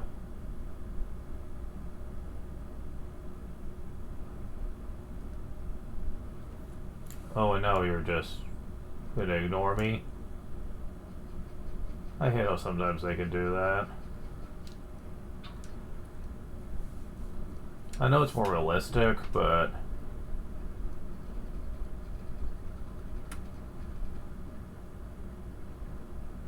So you know you're not going after it. That's weird.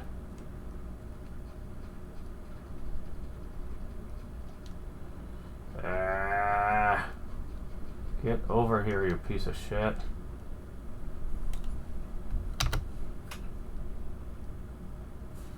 Why are you not going after it?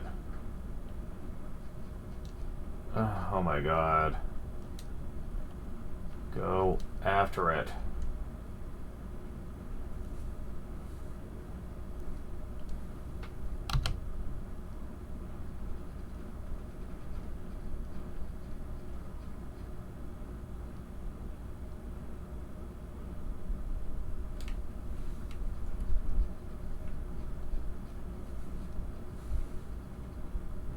Were you glitched or something? You're not even swimming close enough to interact with it. Oh, well, whatever. We'll just waste a couple potato cakes. It'd be worth it if I could show off the Baron. But we'll see. Okay.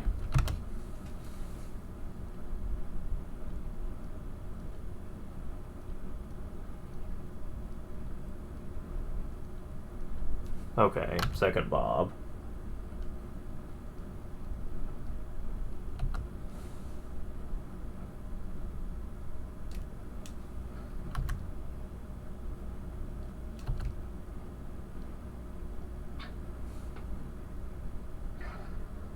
There it is.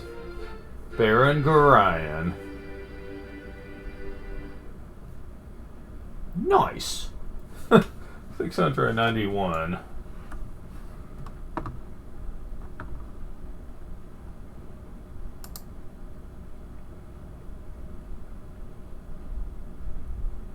I want a screenshot of this. And I'm also gonna...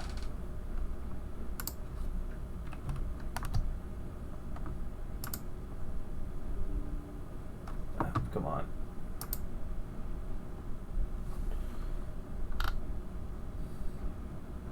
Wait. What the fuck? Why did it not...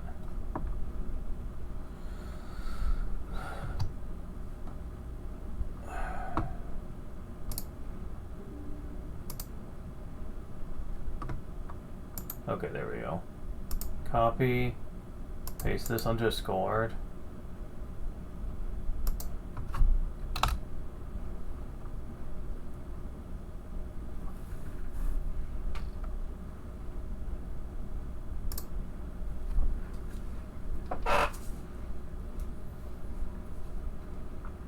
So yeah, I feel satisfied now. I do. Is it worth a lot of fishing points? Hell yeah. Is it worth the effort of going for them? Hell no. Are you kidding me? With the amount of frustration you have to deal with, not only suspect that they're on them in the oasis, but also the fact that you have to work around the other fish too.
So, yeah, one thing I will talk about is if you catch any Mardens, then something shows up in the shop here.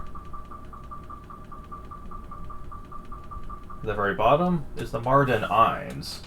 Swords wielded by Lucky Marden Gorion. Now, it is excessive and with its price, but it is a very unique sword. More unique than anything else in the game, in fact. You basically don't need to put stats into this to build it up to stronger weapons. Instead, you just gotta catch lots of Marden Gorions, and that's it.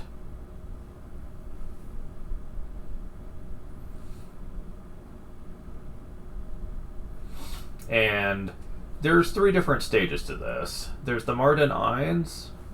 Hold on, I'll bring up the chart. I've never done this before, for the record. I know about it, but I've never done it.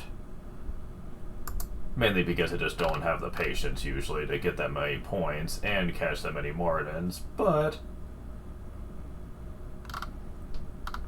it is still a fascinating concept, though, so I will give it that.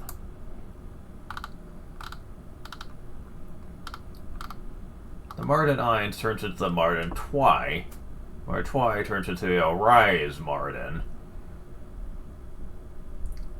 And the Arise Marden is not the best weapon in the game, but it is a very powerful weapon, though. I'll go ahead and look up the max possible stats that it can have.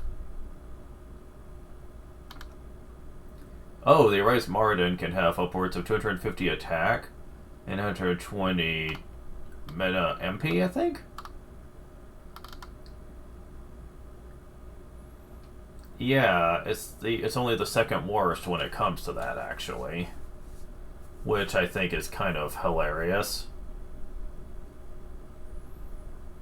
That a weapon that you don't really need to focus on stats to even get to that point is capable of so much.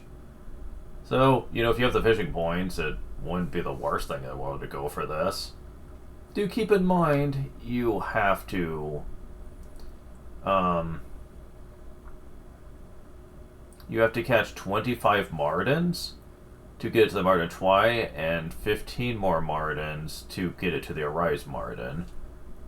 So while you don't need stats, you do need to catch lots of rare fish. And while the Mardens are significantly easier to spawn than the Barons, you still could be there a while. And would probably have so much FP that by that point you probably could get more than enough gemstones to get any weapon to max potential easily. So it's really up to you. Honestly, I don't think it's worth it. There is a weapon that is pretty much it's superior that you can get just through fishing points alone, and I think it's just more worth it. We'll be doing that to the Macho Sword, but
okay, so getting through the rest of the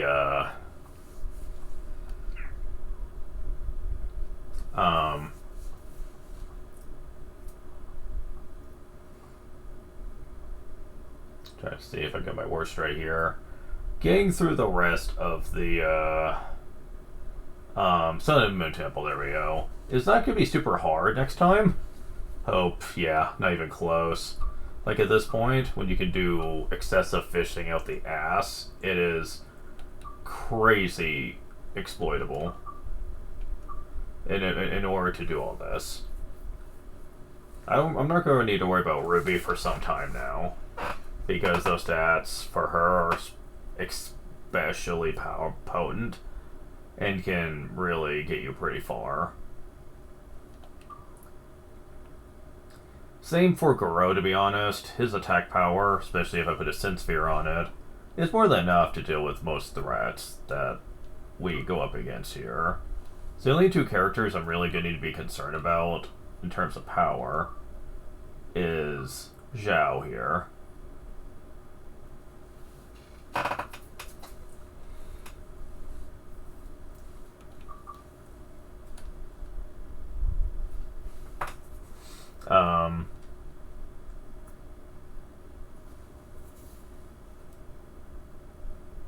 Now, taking Zhao into floor 14 of that area is not exactly going to be easy. Because, much like with Ruby, the Massive Progenas are very good at guarding against long-range attacks. So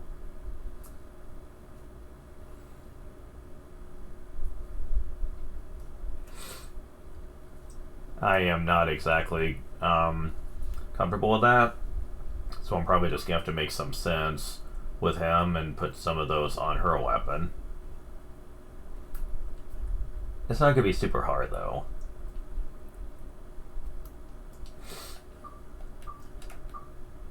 Now, training him up is going to be tricky since I don't exactly have access to anything but his default fighting stick. And if I had to wager a guess here, we're about to find out, I'm going to take a wager here that the max potential on it is not exactly great. I mean, it usually isn't. So, let's find out. Well, it's 54. Not the worst in the world.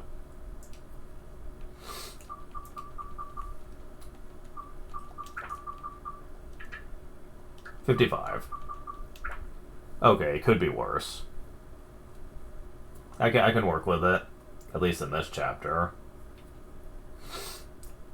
I know eventually we're going to be able to buy weapons for him, so... At least I think so. I don't recall. There's not many shops we haven't gone throughout the game.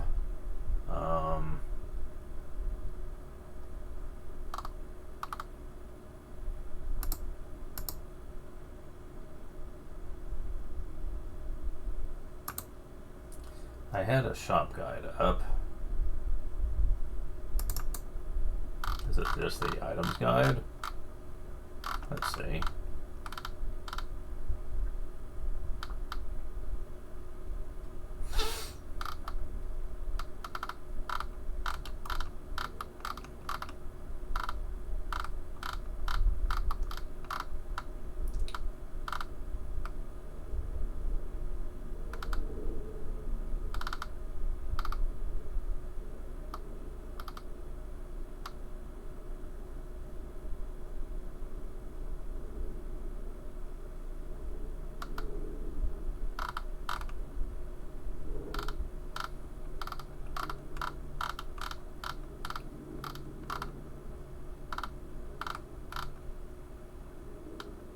Okay, he just lists us the shops, finally.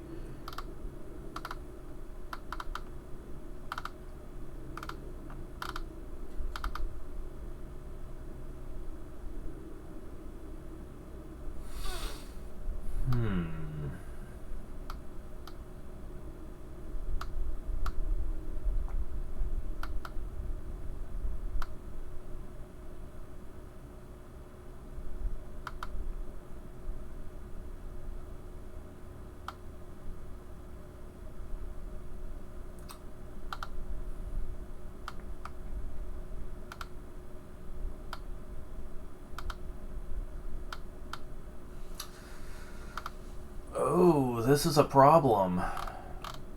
We can't buy his weapons anywhere. Like nothing. Oh. Oh, that might be a problem then. I'm reliant on RNG to get him a better one. And as we've seen, this game seems to have a freaking fetish with giving Tone weapons from those chests, so that is going to be a major problem.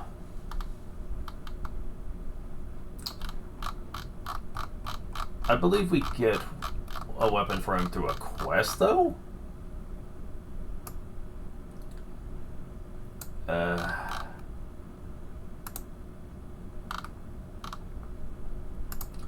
Yeah, I'm looking this up because I'm hoping that's the case.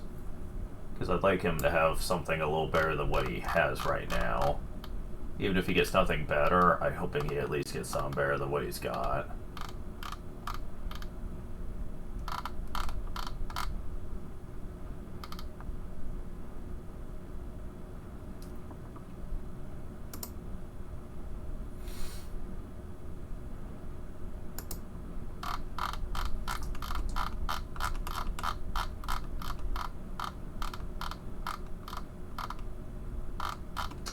And they're not really explaining what you get. So like, from like other people.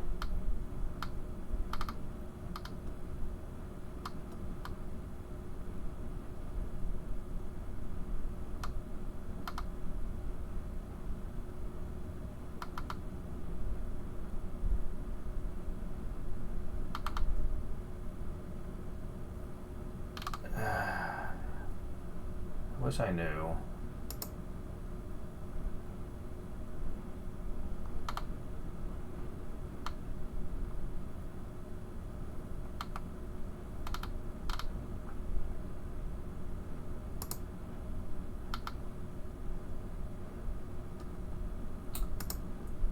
Wow, okay.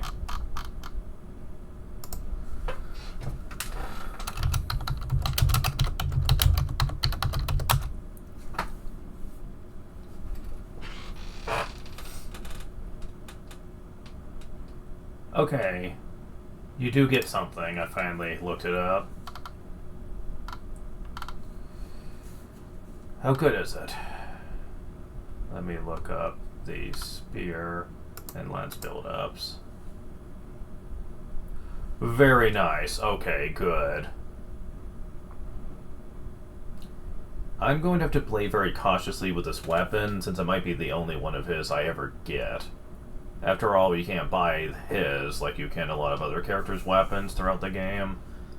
So when I get this one weapon through a quest line, and as we continue to help out the people in Muskaraka, you get something for him. I won't say what yet, but yeah, I'm gonna have to be very cautious with this.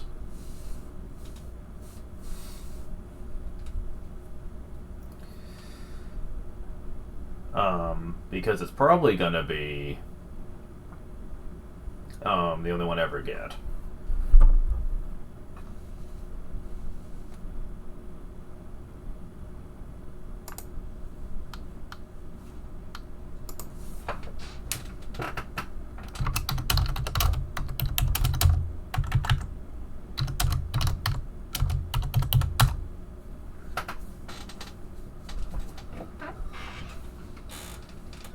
So yeah, that's good to know that he's not getting completely fucked by the game. Because if not for that, he probably would be.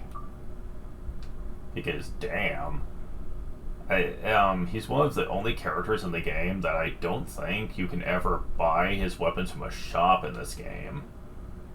Like, what? Like, seriously, why?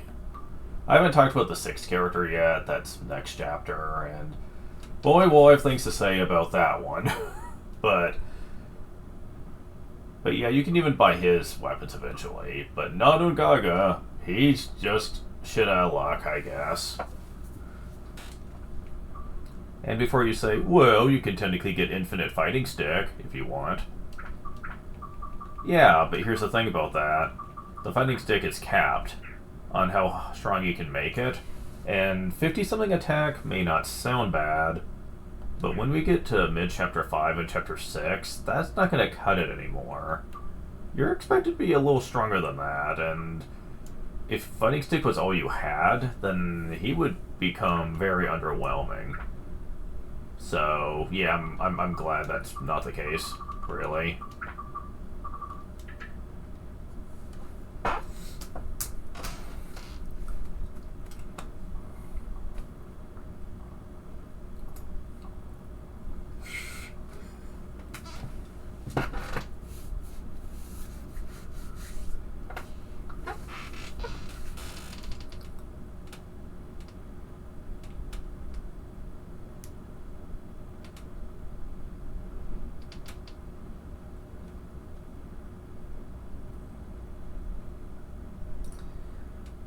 And honestly, at this point, we can, as long as we have the means to do so, we can make characters as freaking powerful as we want, without really putting in that much effort. Fishing is better than it's ever been right now, and especially with how you can exploit the Martingarians with poison apples, which is much easier than doing the Barons, I'm just gonna say. Off screen, I'll keep some potato cakes on hand if I think I can get away with it, but honestly though, you're better off going for the Martins, even though they're worth less. 200 or so is still massive for fishing. Like, that's equivalent to 2 gemstones per fish. And that can help speed things along considerably when it comes to weapon growth. Like, normal attachments at this point may as well not even exist, because you can basically just use gems for everything now, if you fish enough. Now, that's not to say you can't still go that route if you want, but I find it I'm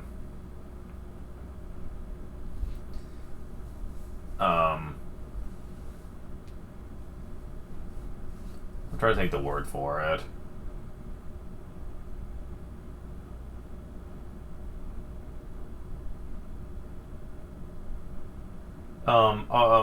Inefficient, there we go. I find it inefficient to go that route, though. Especially since, it takes a lot of work, normally, to get high stats, to get to the most powerful weapon for each character. So I usually just go with gems if I want to do that. Not saying I'm going to, honestly. At this point, I am gonna be satisfied just getting a above average weapon for people, and they'll be good enough for me. Because only a few characters are going to get the full treatment to get me through the end of the game.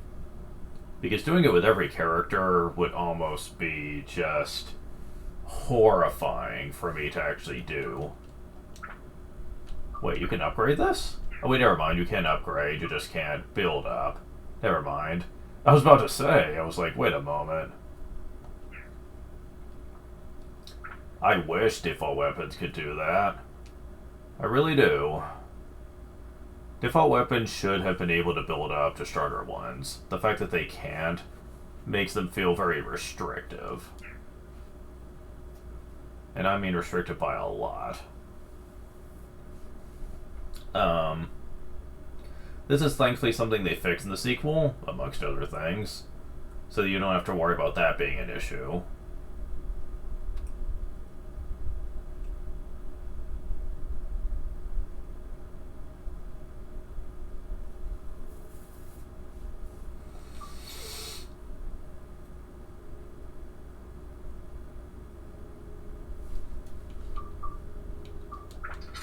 Go and equip that, just in case it needs to be later. Honestly, for the most part, I think that Xiao's probably going to require the most work. Probably have anybody that I currently have. I mean, I can't do much with Ugaga right now. His weapon just doesn't allow for it. So I have to wait till much later to really do a lot with him. So Xiao's the only one that's even going to need a lot of work. And I do have the Heart Shooter, which is decent, yes.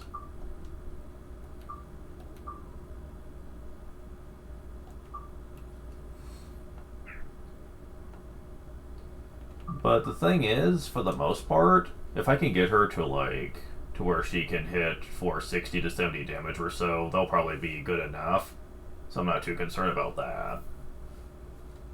It's gonna be simple, you know.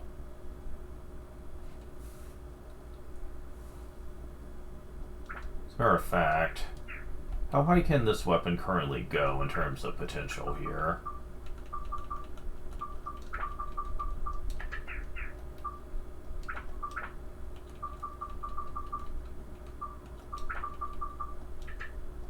Oh, wrong thing. Damn it, get off of that. Not that. I want to look at this. Higher than 54. Interesting.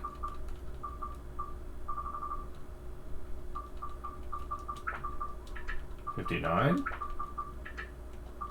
64. Okay, yeah.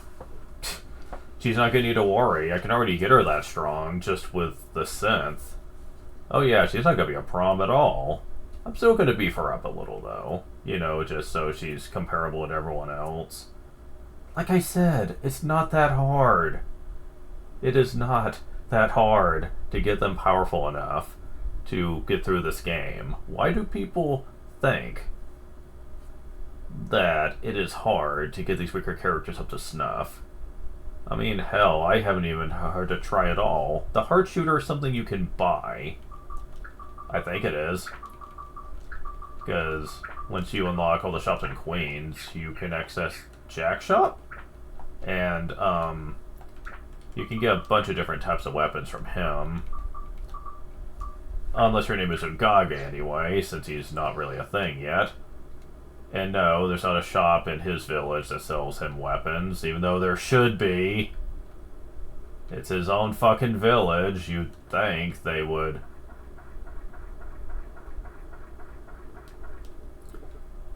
give him stuff. But no, he doesn't get stuff here. Okay, so... No, the bone slingshot is what's sold here, actually. Oh, that's it? Oh. That's not exactly super great.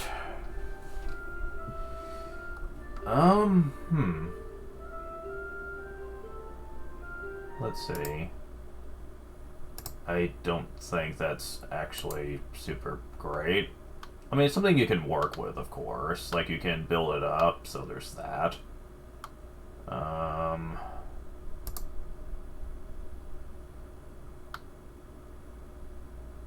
Yeah, that's just a tier 1. Really? That's the best you can get outside of fishing? And that's something you get that I haven't brought up. Yes, you can get a special spear through fishing, but that costs a lot of fishing points. Like over 1,000. So that is not... not worth it. I can remember I got the heart shooter. It must have been from a chest somewhere.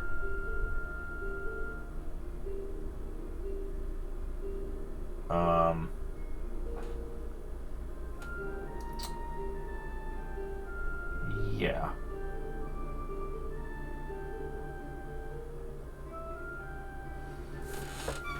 That kind of sucks.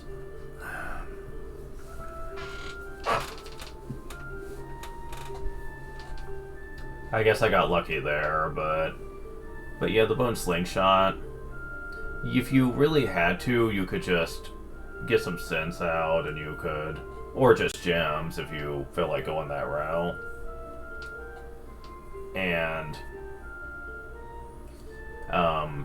get out, and you can turn it into something called the Flamingo, which is a tier 2 online with Heart Shooter, which basically can kind of go down the same route anyway. So you could do that. I just don't have to. And right now I'm glad for that, because that sounds like if I wouldn't have gotten that, things would have been a lot more obnoxious.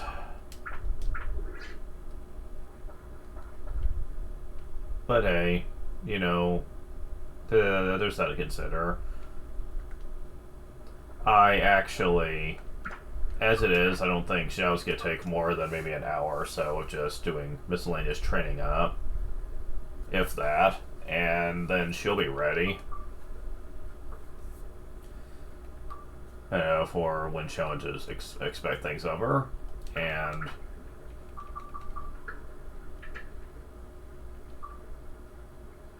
yeah, when this level's up, it's going to be tremendous, because I'll be able to absorb this into it.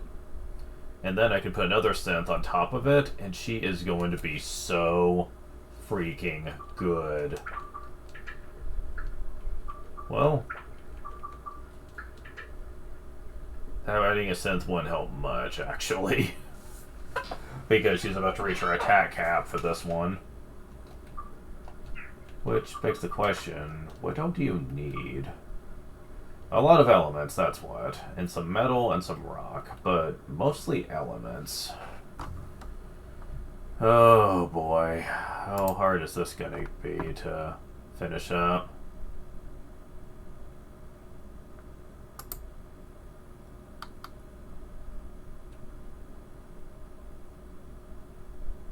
$30 of each.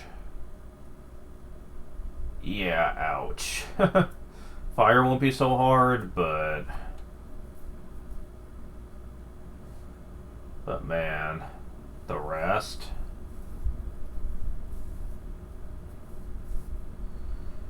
We'll see how it goes.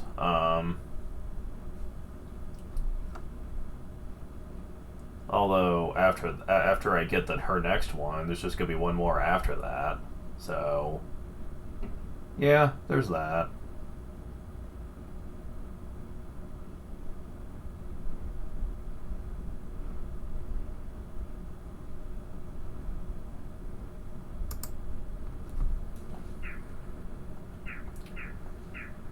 But yeah, I've talked your guys' ears off enough.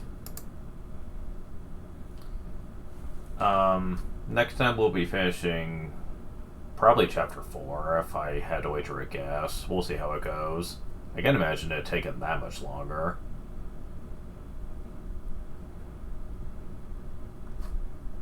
The only thing that has 20 plus things to do is the final chapter and the post game, and that's it.